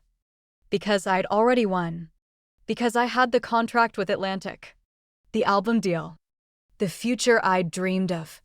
Because Vera had already lost. Her reputation. Her career. Her place at Berkeley. Because the only thing left was forgiveness. And I wasn't sure I had it in me. But I wanted to try. Because I'm tired. I said, I'm tired of being angry. I'm tired of fighting. I'm tired of carrying you around like a weight I can't put down. You should be angry. You should hate me. I know. I closed my eyes. But I don't. I want to move on. I want to write songs. I want to build something. And I can't do that if I'm still fighting a battle I've already won. Vera was crying. I could hear it now. The muffled sobs. The strangled breaths. I'm sorry, she said. I'm so sorry. I know it doesn't matter. I know it doesn't change anything. But I'm sorry. I know. What do you want from me? I thought about it. About all the things I'd wanted from Vera over the years. Credit. Recognition. Friendship. Justice. About all the things she couldn't give me. Even if she tried. I want you to get better. I said, I want you to figure out why you did this. And I want you to never do it to anyone else. That's it. That's it. She was quiet for a long time. Then, can I call you? Sometime. When I'm better. I should have said no. Everyone would have told me to say no. Jasmine. Samantha. My past self. All of them would have told me to hang up and never look back. But I remembered my mother's words. Spoken in a hospital room in a timeline that no longer existed. That girl felt terrible. She never forgave herself. Maybe forgiveness wasn't about Vera. Maybe it was about me. Okay, I said. Call me. I hung up. Jasmine was staring at me like I'd grown a second head. You're not going to sue her. No. You're not going to post anything else. No. You're just letting her go. I looked at my phone. At Vera's name in my contacts. At the long, complicated history between us that no one else would ever fully understand. I'm letting us both go. I said, it's time. The call from Atlantic came 3 days later. Samantha Knight's voice was different. Warmer. Somehow. Less guarded. She'd watched the video. She'd read the comments. She'd seen Vera's confession and my response. And she'd drawn her own conclusions. The label wants to move forward, she said. With you. Not Vera. Just you. I thought there were other artists. There are. But you're the one people are talking about. You're the one who turned a scandal into a statement. You're the one who showed grace when you could have shown cruelty. A pause. That's the kind of artist we want to build. I sat down on my bed. Heart pounding. What's the offer? 7 albums. Your own production team. Complete creative control. No contracts that steal your rights. No fine print. No surprises. She laughed. A real laugh. Surprised and pleased. I've been fighting for this all week. The executives wanted to give you a standard deal. I told them you'd walk. And I was right. Wasn't I? I would have walked. I know. That's why I fought for you. Another pause. The papers are ready. I can fly up tomorrow. We can sign at your dorm. If you want. Or we can wait until you're in LA. Your call. Tomorrow. I said. Here. I want to do it where this all started. Where what all started. I looked around the room. At the water stain on the ceiling. At the lumpy mattress. At the guitar case in the corner. Holding a song that had already changed my life. Everything. I said. It all started here. Jasmine woke me up at 6 a.m. the next morning. Samantha's flight lands at 9. You need to shower. You need to eat. You need to. I need to breathe. I sat up, rubbed my eyes. Give me a minute. You've had 23 years and 9 months of minutes. You don't get any more. She threw a pillow at my head. Get up. We have a lot to do. We did. The contract signing was scheduled for 2 p.m. in the music department's conference room. The same room where the ethics committee had investigated Vera's complaint. The same room where I'd played the recording that changed everything. Professor Morrison had offered the space. Dean Hendricks had offered to witness. Even Samantha seemed surprised by how much support I had on campus. The faculty loves you, she said when she arrived, stepping out of a black car in a pantsuit that cost more than my tuition. I've never seen anything like it. They've never seen anything like me. I said it without arrogance. It was just true. The conference room was packed. Professor Morrison sat at the head of the table. Dean Hendricks next to him, both of them wearing expressions of barely suppressed excitement. Jasmine was in the corner, phone raised, recording every moment. A few other students had gathered. Friends, classmates, people I'd helped over the years who wanted to see me win. Samantha laid out the contract. 87 pages. I read every one. Take your time, she said. I'll wait. I read slowly, carefully, looking for the traps I'd learned to spot in the old timeline, the publishing clauses that gave the label too much control, the creative differences provisions that let them shelve albums without cause, the expenses recoupable from royalties language that had bankrupted half the artists I'd admired growing up. This contract had none of that. Samantha had been telling the truth. Where do I sign? I asked. She pointed to the last page. I picked up the pen. Heavy. Silver. Engraved with the Atlantic Records logo. And signed my name. Umli Vega. 20. 3 years old in this timeline. 20. For in the last. Alive in both. Finally. The room erupted. Jasmine was screaming. Professor Morrison was clapping. Dean Hendricks was crying. Actually crying. Big messy tears that she didn't bother to wipe away. Samantha shook my hand. Then hugged me. Then shook my hand again. You're going to be a star, she said. I've been doing this for 15 years. I've never been more certain of anything. I looked at the contract in my hands. At the signature at the bottom. At the future that was finally, impossibly, mine. Let's get to work, I said. The album took 9 months to record. 9 months of early mornings and late nights. Of arguments with producers and breakthroughs with engineers. Of songs that worked and songs that didn't and songs that almost killed me to write. I called it Glass House. The same name as the song that had started everything. But bigger now. More complicated. Filled with all the things I couldn't say in the old timeline. The title track was the centerpiece. Not the version I'd performed at the spotlight, but something deeper, darker, more honest. I'd rewritten the bridge a dozen times, trying to capture the feeling of waking up in a different life, of carrying memories no one else could verify, of being grateful and furious and terrified all at once. I died once. Standing in the rain watched you take my name and call it fame came back with nothing but a melody, and the ghost of who I used to beta label wanted to release it as the first single. I said no. Glass House was too personal. Too raw.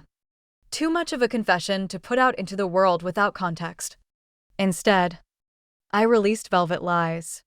The song I'd written for Vera. The one that was hollow and empty and perfect. The one that proved I could write a hit even when I wasn't trying. It went to #1 in 2 weeks. Velvet Lies spent 9 weeks at the top of the Billboard charts. Critics called it a masterpiece of pop craftsmanship. Fans called it the song of the summer. No one knew it was a joke. A song I'd written to lose.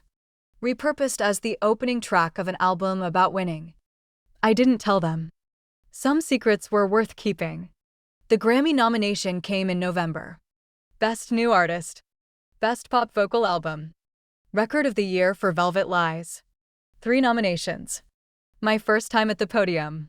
And all I could think about was Vera. She'd been in touch. Not often. Every few months. A text message or an email. She was in therapy. She said. Seeing a psychiatrist. Diagnosed with something she didn't want to name. Living with her parents in San Jose. Trying to figure out who she was without the lies. I didn't know if I believed her. I didn't know if it mattered. But I answered every message. Kept the door open. Left room for something I couldn't quite name. Forgiveness. Maybe. Or just curiosity. The night of the Grammys. Jasmine flew out to LA to be my date. She wore a gold dress that matched my silver one. And we took pictures on the red carpet until my face hurt from smiling. Samantha was there. And Professor Morrison. And Dean Hendricks. All of them flown in by the label. All of them beaming like proud parents. I won Best New Artist first. This is insane. I said, standing at the podium, holding the gramophone statue that felt heavier than I'd expected. I didn't prepare a speech because I didn't think I'd win. So I'm just going to say thank you. To everyone who believed in me. To everyone who didn't. To everyone who told me I couldn't do this. Because you made me want to prove you wrong. I paused, looked out at the sea of faces. And to Vera, wherever you are, I hope you're watching. I hope you're okay. And I hope you know that I meant what I said. We both get to try again. The audience applauded. I walked off stage, heart pounding, and found Jasmine waiting in the wings. You mentioned Vera, she said, her voice careful. I mentioned Vera. Why? Because in the old timeline, I died without saying her name one last time. Because in this timeline, I'd built something worth saying. Because forgiveness wasn't about forgetting. It was about remembering and choosing to move forward anyway. Because she was there. I said, at the beginning. And because I want her to know that I made it. That we both made it. That there's a version of this story where we're both okay. Jasmine looked at me for a long moment. Then she hugged me. Tight and fierce. And I hugged her back. You're a better person than me, she said into my shoulder. I'm not better. I'm just tired. I pulled back. Wiped my eyes. Come on. I have 2 more categories to lose. I lost Record of the Year. Won Best Pop Vocal Album. Walked out of the Grammys with 2 gramophones and a head full of memories that didn't belong in this timeline. The after party was at a mansion in the hills. All glass walls and infinity pools and people who'd been famous longer than I'd been alive. I stayed for an hour. Made the rounds. Shook the hands I needed to shake. Then I slipped out the back and found a quiet spot by the pool. Looking out at the lights of Los Angeles spread below me like a promise. My phone buzzed. A text from an unknown number. Congratulations. You deserved it. I stared at the words. Heart pounding. Then I typed back. Who is this? The 3 dots appeared. Disappeared. Appeared again. Someone who's trying to be better. I knew. Of course I knew. There was only one person it could be. Thank you. Vera. A long pause. Then, can I call you? I thought about it. About the old timeline. And the new one. And all the timelines in between where things had gone differently. About the car crash and the rain and the headlights. About waking up in a dorm room with a second chance I hadn't asked for. Okay. I typed. Call me. The phone rang 10 seconds later. Umli. Her voice was different. Softer. Smaller. Less certain. I didn't think you'd answer. I almost didn't. I know. A pause. I watched you tonight. On TV. You looked happy. I am happy. Good. Another pause. Longer this time. I'm not happy. I mean, I'm working on it. But I'm not there yet. That's okay. Is it? I looked out at the lights. At the city. At the future stretching out in front of me like a song I hadn't written yet. Yeah. I said. It's okay. You don't have to be happy. You just have to keep trying. I'm trying. I know. We stayed on the phone for a long time after that. Not saying much. Just breathing. Just being. Two girls who'd hurt each other. Sitting in different cities. Trying to figure out how to be human. It wasn't forgiveness. Not yet. But it was something. And something was enough. The mansion was quiet now. 3 hours after the Grammys ended, the after-party had dwindled from 200 guests to 20. Then from 20 to a handful of industry lifers who didn't know when to go home. I sat by the pool with my shoes off, feet dangling in the warm California night, listening to the distant thrum of music from inside. Vera was still on the phone. Neither of us had hung up. "I saw your mother," she said, in the audience. "She was crying when you won Best New Artist. She cries at everything. She cried at my 5th grade recital. I played chopsticks." Vera laughed. A real laugh. Surprised and soft.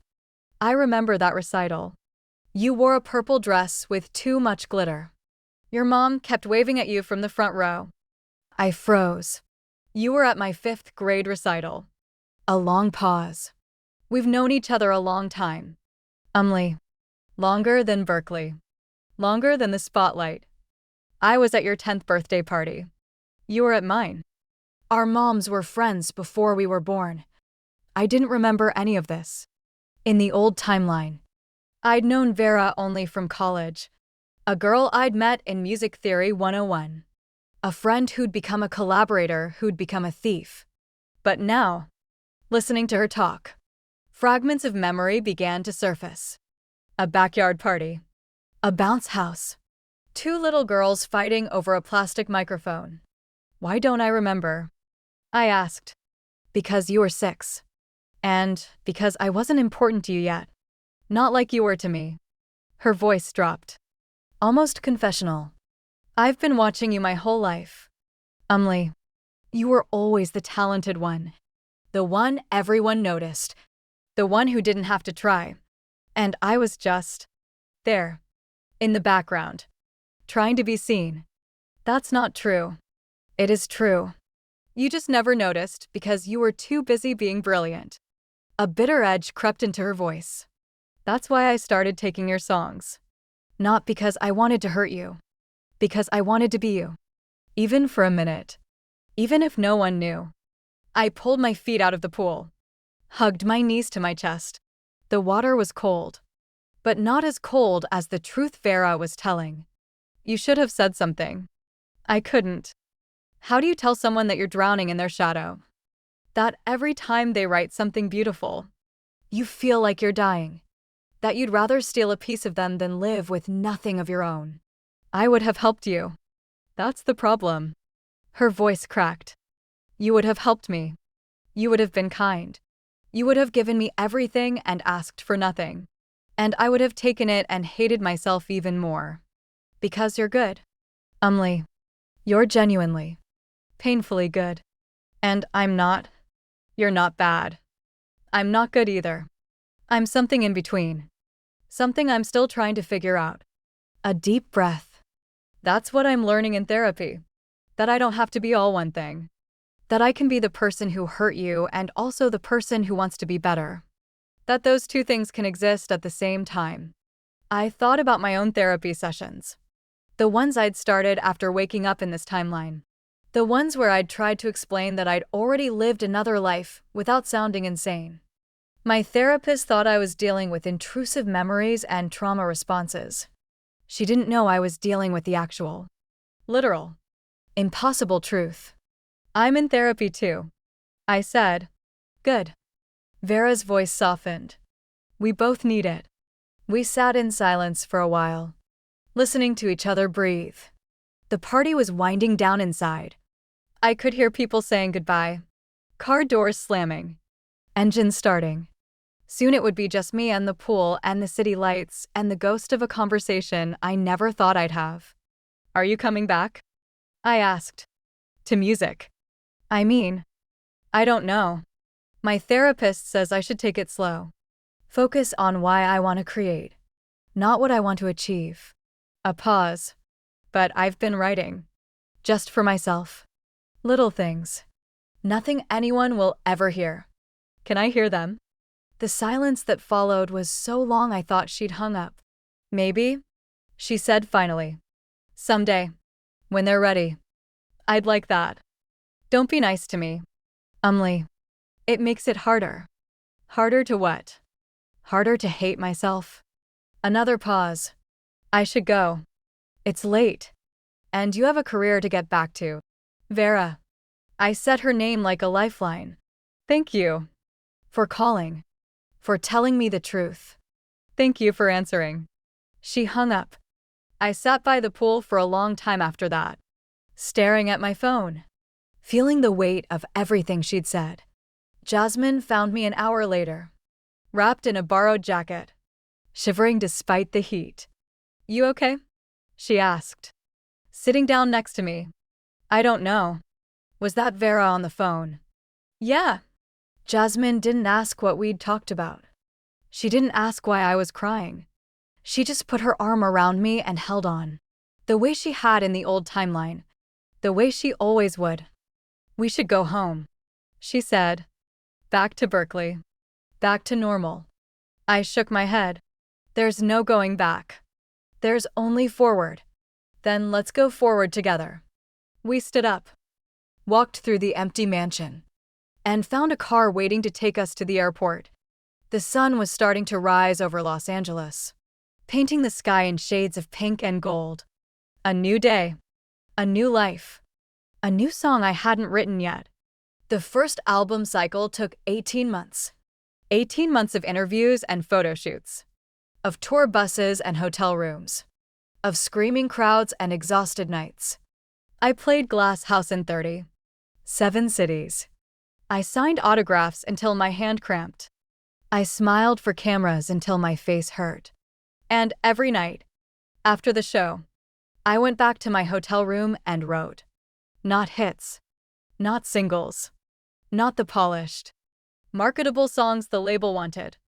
I wrote messy, angry, broken things. Verses about dying and waking up.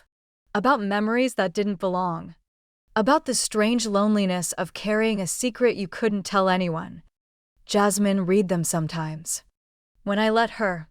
These are darker than the first album, she said one night, flipping through my journal. Like, really dark. Are you okay? I'm fine. You're not fine. You're writing songs about car crashes and second chances and people who come back from the dead. She looked up at me, eyes sharp. What aren't you telling me? I wanted to tell her. God, I wanted to tell her. But how do you tell your best friend that you've already lived another life? That you died on a rainy highway and woke up in a dorm room with a second chance? That the songs she thought were metaphors were actually memories? I've been having dreams, I said. Bad ones. About dying. Jasmine set down the journal, her expression shifting from curiosity to concern. Like nightmares. Like premonitions. Or memories. I don't know. I sat down on the hotel bed, hugged a pillow to my chest. In the dreams. I'm older. 24. And I'm driving in the rain. And I'm crying. And then there are headlights. And then. Stop. Jasmine crossed the room. Sat down next to me. Took my hand. You don't have to tell me if it's too hard. I want to tell you. I just don't know how. You don't have to know how. You just have to start. She squeezed my fingers. I'm not going anywhere. I took a breath. Then another. Then I told her everything. Not all of it. I couldn't. The words wouldn't come. But I told her enough. About the old timeline. About Vera stealing fading stars. About the lawsuit and the warehouse job and the car crash. About waking up in this timeline with every memory intact. Jasmine listened without interrupting. When I finished, she was quiet for a long time. You believe me? I asked, my voice small. I believe that you believe it. She paused. Does it matter if it's real? The pain is real. The fear is real. The songs you're writing are real. She looked at me, eyes steady. That's enough for me. I started crying. I hadn't meant to, but the relief of being believed, even partially, even imperfectly, was overwhelming. What do? I asked. You write the songs, Jasmine said, and you let the rest take care of itself. The second album was called 2 Lives. I wrote it in 6 months, faster than anything I'd ever done. The songs poured out of me like water from a broken dam, melodies I'd carried for years, lyrics I'd been afraid to speak, confessions I'd hidden in chord progressions and key changes. The label was nervous.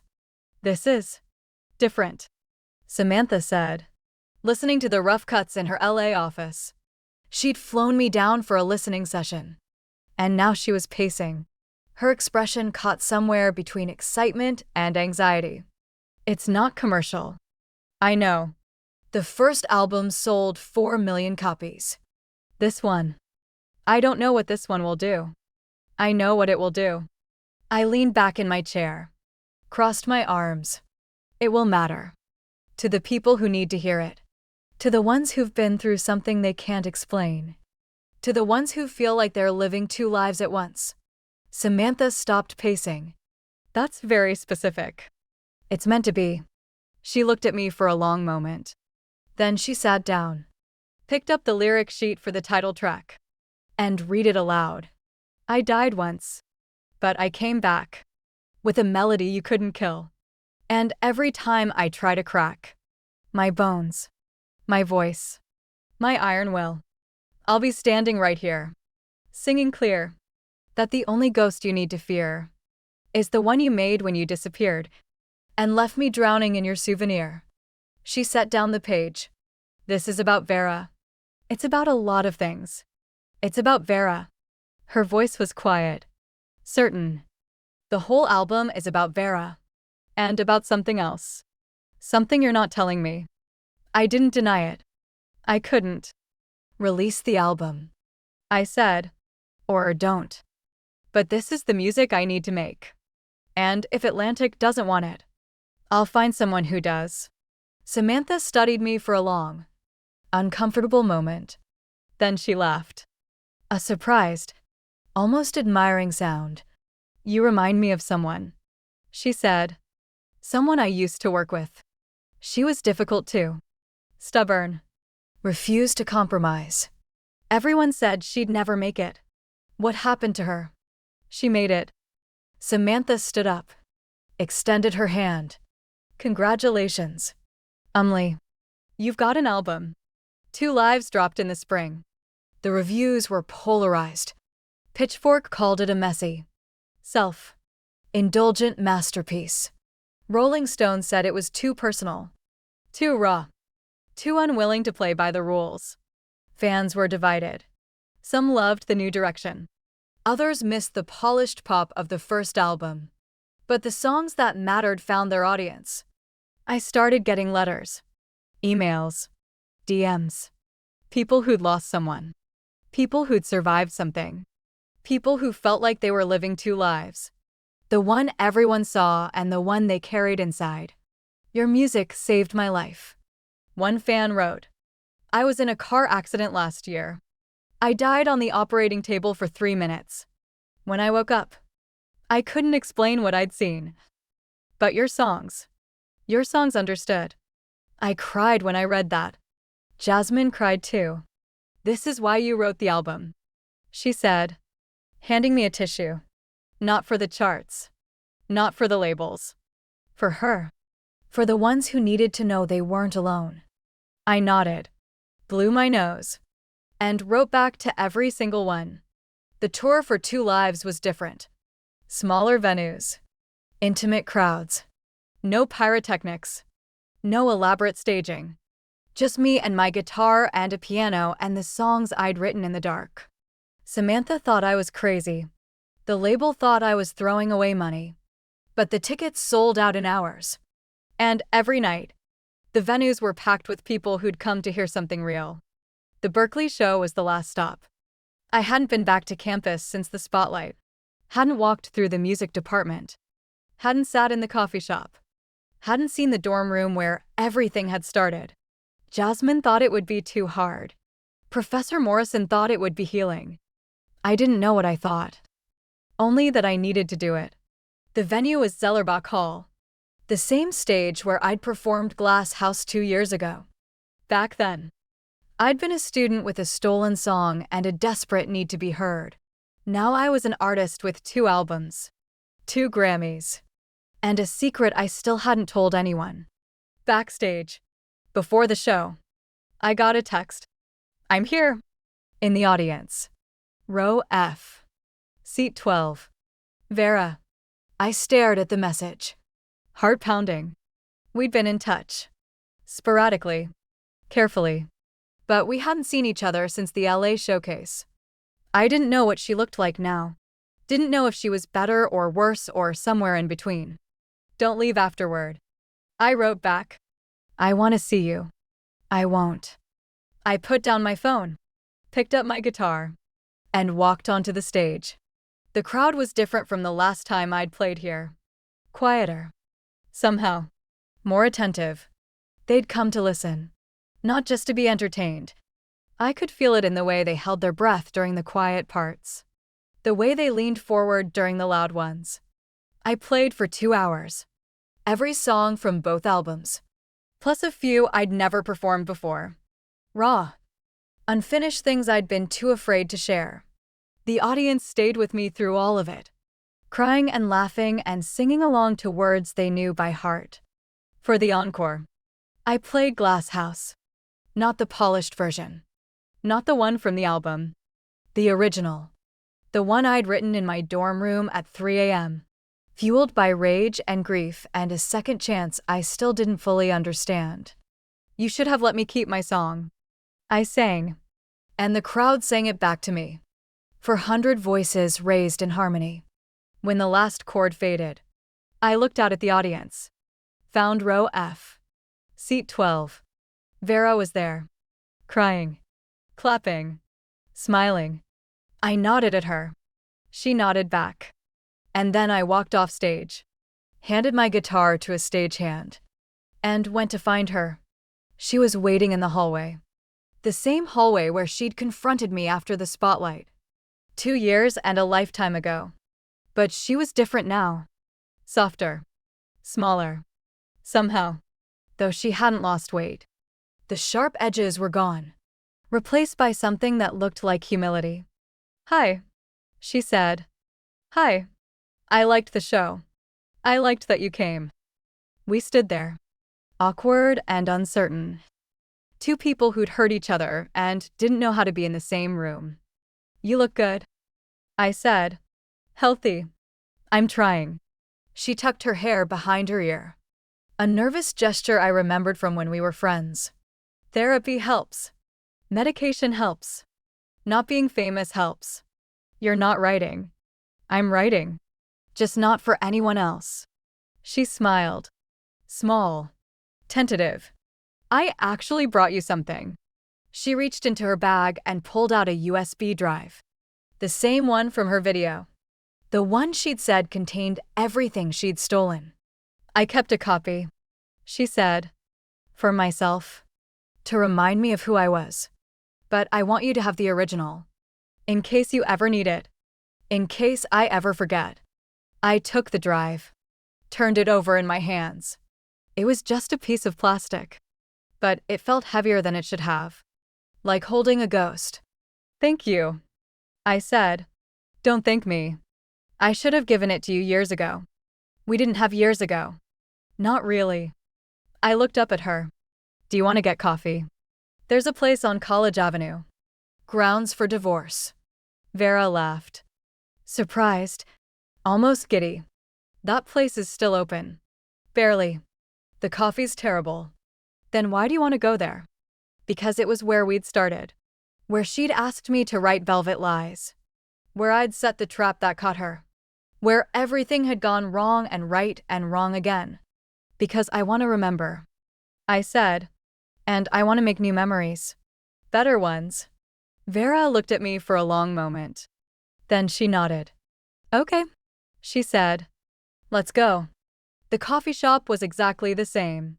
Same exposed brick. Same mismatched furniture. Same barista with purple hair and a septum piercing. Though she looked older now. Wearier. Like she'd seen too many students come and go. We took the corner booth. The one with the good lighting. And ordered 2 chai lattes. Mine extra hot. Vera's with oat milk and extra caramel. You still remember my order? She said. Surprised. I remember everything. The lattes arrived.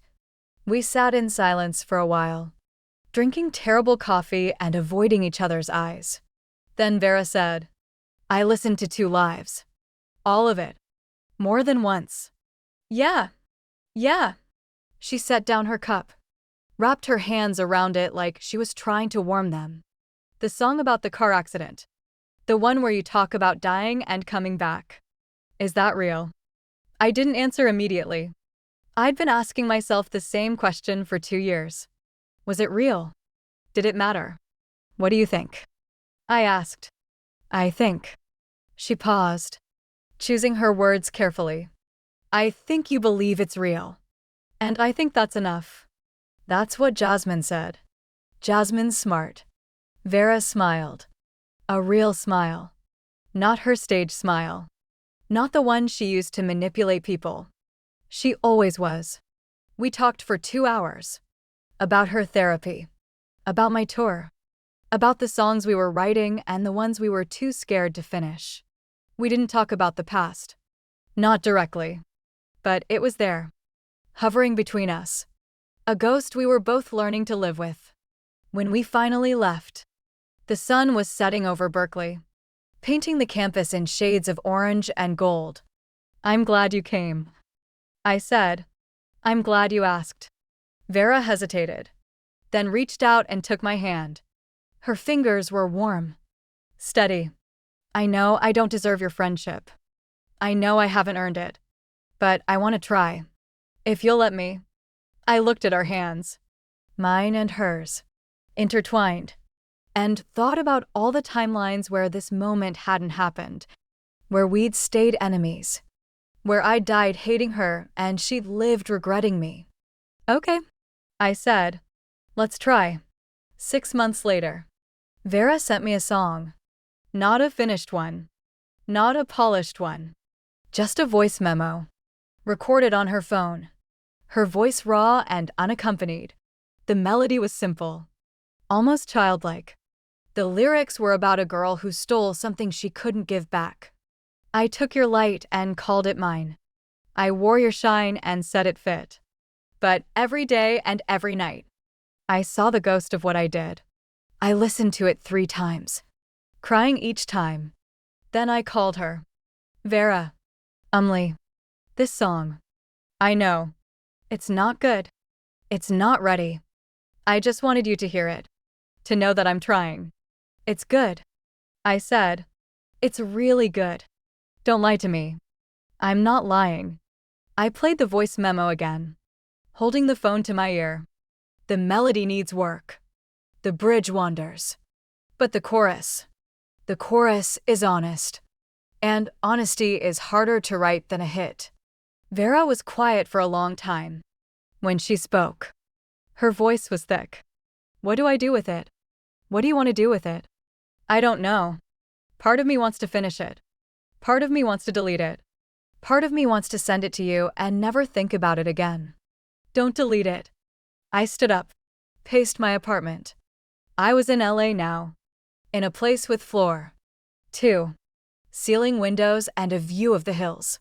Jasmine was in the kitchen. Making dinner. Pretending not to listen. Do you want to write it together? What? Together. You and me. Like we should have done from the beginning. Vera's breath caught. You want to write with me? After everything. I want to write with the person you're becoming. Not the person you were. I sat down on the couch. Pulled out my notebook. Send me the lyrics. All of them. I'll send you some ideas. We'll see what happens. You're serious. I'm serious. Another long pause. Then, okay, give me an hour. She hung up. I stared at my phone, heart pounding. Jasmine appeared in the doorway, spatula in hand. Was that who I think it was? Yeah.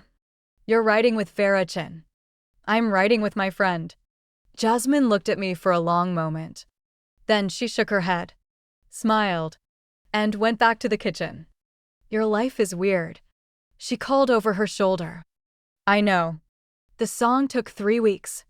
We worked remotely.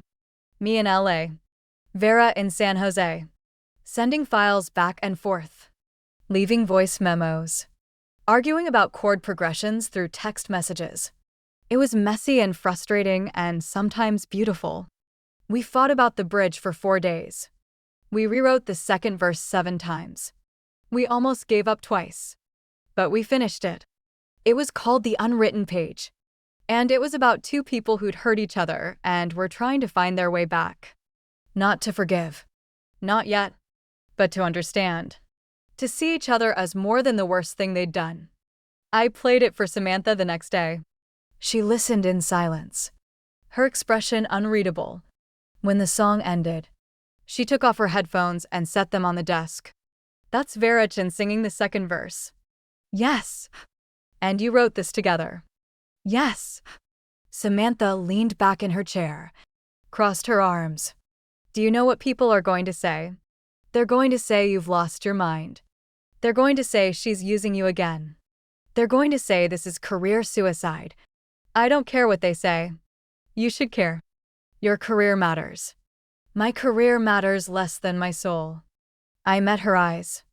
I've been carrying this weight for 2 years. The anger. The resentment. The need to prove I was better than her. And I'm tired. I'm so tired. Samantha, I just want to make music. With people I care about. Even if it's complicated. Even if it's messy. Samantha was quiet for a long time.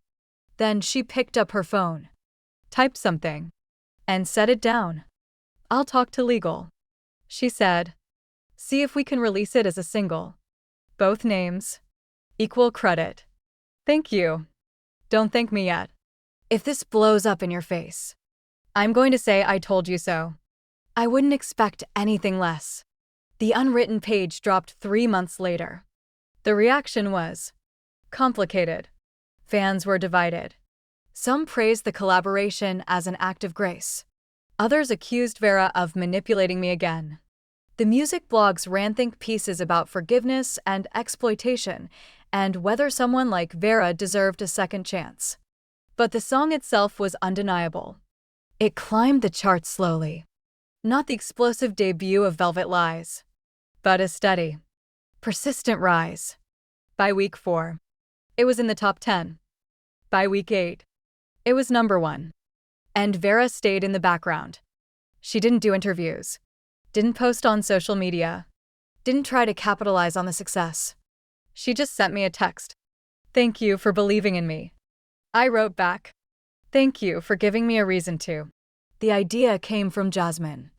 You should do a live album, she said one night, scrolling through tour footage on her laptop. Just you and the piano. No production. No auto-tune. Just the songs the way you wrote them. A live album. I laughed. Those are for legacy artists. For people who've been around for decades. Or for people who have something to say that can't be captured in a studio. She turned the laptop toward me. On the screen was a video from the Berkeley show. Me singing Glass House. The crowd singing along. Tears streaming down faces. This is real. This is what people want. Not perfection. Connection. I watched the video, feeling something shift in my chest. She was right. The studio albums were beautiful, polished, technically flawless. But they weren't alive. Not like this. Where would we record it? I asked. Jasmine smiled. Where do you think? We recorded the live album at Zellerbach Hall, on the same stage where I'd performed Glass House for the first time. The venue was empty. Just me, the piano, and a small crew of engineers. No audience. No applause. Just the echo of my voice against the walls and the weight of everything I'd been carrying. I played for 4 hours. Every song I'd ever written, plus a few I hadn't. Improvisations, experiments, melodies that had never found a home. The engineers recorded everything, and Jasmine sat in the front row, watching, crying, smiling. For the last song, I played something new. It was called The Second Life, and it was about dying and waking up and not knowing which timeline was real. About the strangeness of carrying memories no one else could verify. About the loneliness of being the only person who knew the truth. I woke up in a different world, with a different name and a different face. And every night I dreamed of pearls. I lost somewhere in time and space. When I finished, the silence was absolute. Then Jasmine started clapping, and the engineers joined in. And I sat at the piano, crying and laughing and feeling more alive than I had in years. "That's the album," I said. "That's the one." The live album was called Zellerbach, and it was released exactly 1 year after the Berkeley show. It debuted at number 2 on the Billboard charts, the highest charting live album in a decade. Critics called it a masterclass in vulnerability and the definitive document of an artist at the peak of her powers. But the review that mattered most came from a blog I'd never heard of, written by someone who signed their name only as a former fan. I stopped listening to Vega after the plagiarism scandal. I thought she was cruel. I thought she was vindictive. I thought she should have shown more grace. But this album changed my mind. Because grace isn't about being nice. It's about being honest. It's about standing on a stage with all your wounds open and saying, "This is who I am. This is what happened. And I'm still here. Vega is still here." And after listening to Zellerbach, I'm glad she is. I printed out the review and taped it to my wall, next to my Grammys and my platinum records and a photo of my mother, taken at my 5th grade recital. The one where I'd played chopsticks in a purple dress with too much glitter. Underneath the photo, I wrote, "For the ones who came back." Vera came to the album release party. She looked different. Happier, maybe, or at least more at peace. She was wearing a simple black dress and no makeup, and she stood in the corner of the room, talking to Jasmine, laughing at something I couldn't hear. I made my way through the crowd, accepting congratulations, shaking hands, posing for photos. When I finally reached her, Jasmine excused herself, and we were alone. "Congratulations," Vera said. "The album is beautiful." "Thank you." I especially liked the last song, "The Second Life." She tilted her head, studying me. That one felt different, more personal. It was. What's it about? I thought about lying, about making up some story about metaphor and artistic expression. But I was tired of lying, tired of hiding, tired of carrying the secret alone.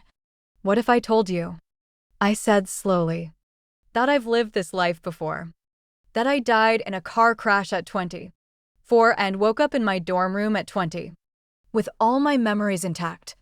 What would you say?" Vera stared at me. For a moment, I thought she'd laugh. Then her expression shifted, not to disbelief, but to something like recognition. "I'd say that explains a lot," she said quietly. "It does. The way you looked at me when you came back. Like you knew what I was going to do before I did it. The way you wrote Glass House like you'd been waiting your whole life to write it. The way you forgave me when you had every right not to." She took a breath. "I always wondered. I just never asked. Because you thought I was crazy. Because I thought I was crazy. For noticing. For wondering." She reached out, touched my arm. "Is it true? I don't know anymore. I know what I remember. I know what I feel. I know that I woke up one day and the ceiling had a water stain that shouldn't have been there. And Verachin was knocking on my door.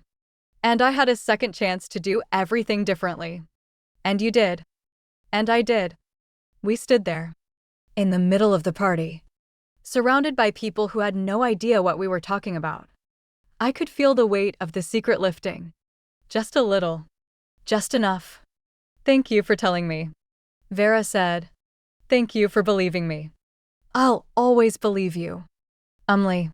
Even when I don't deserve to. I hugged her. Not the careful, tentative hugs of the past few months, but a real hug. The kind that said I see you and I forgive you and I'm glad you're here all at once. When we pulled apart, Jasmine was watching us from across the room, a knowing smile on her face. You two okay? She called. We're okay, I said. And for the first time in 2 lifetimes. I meant it.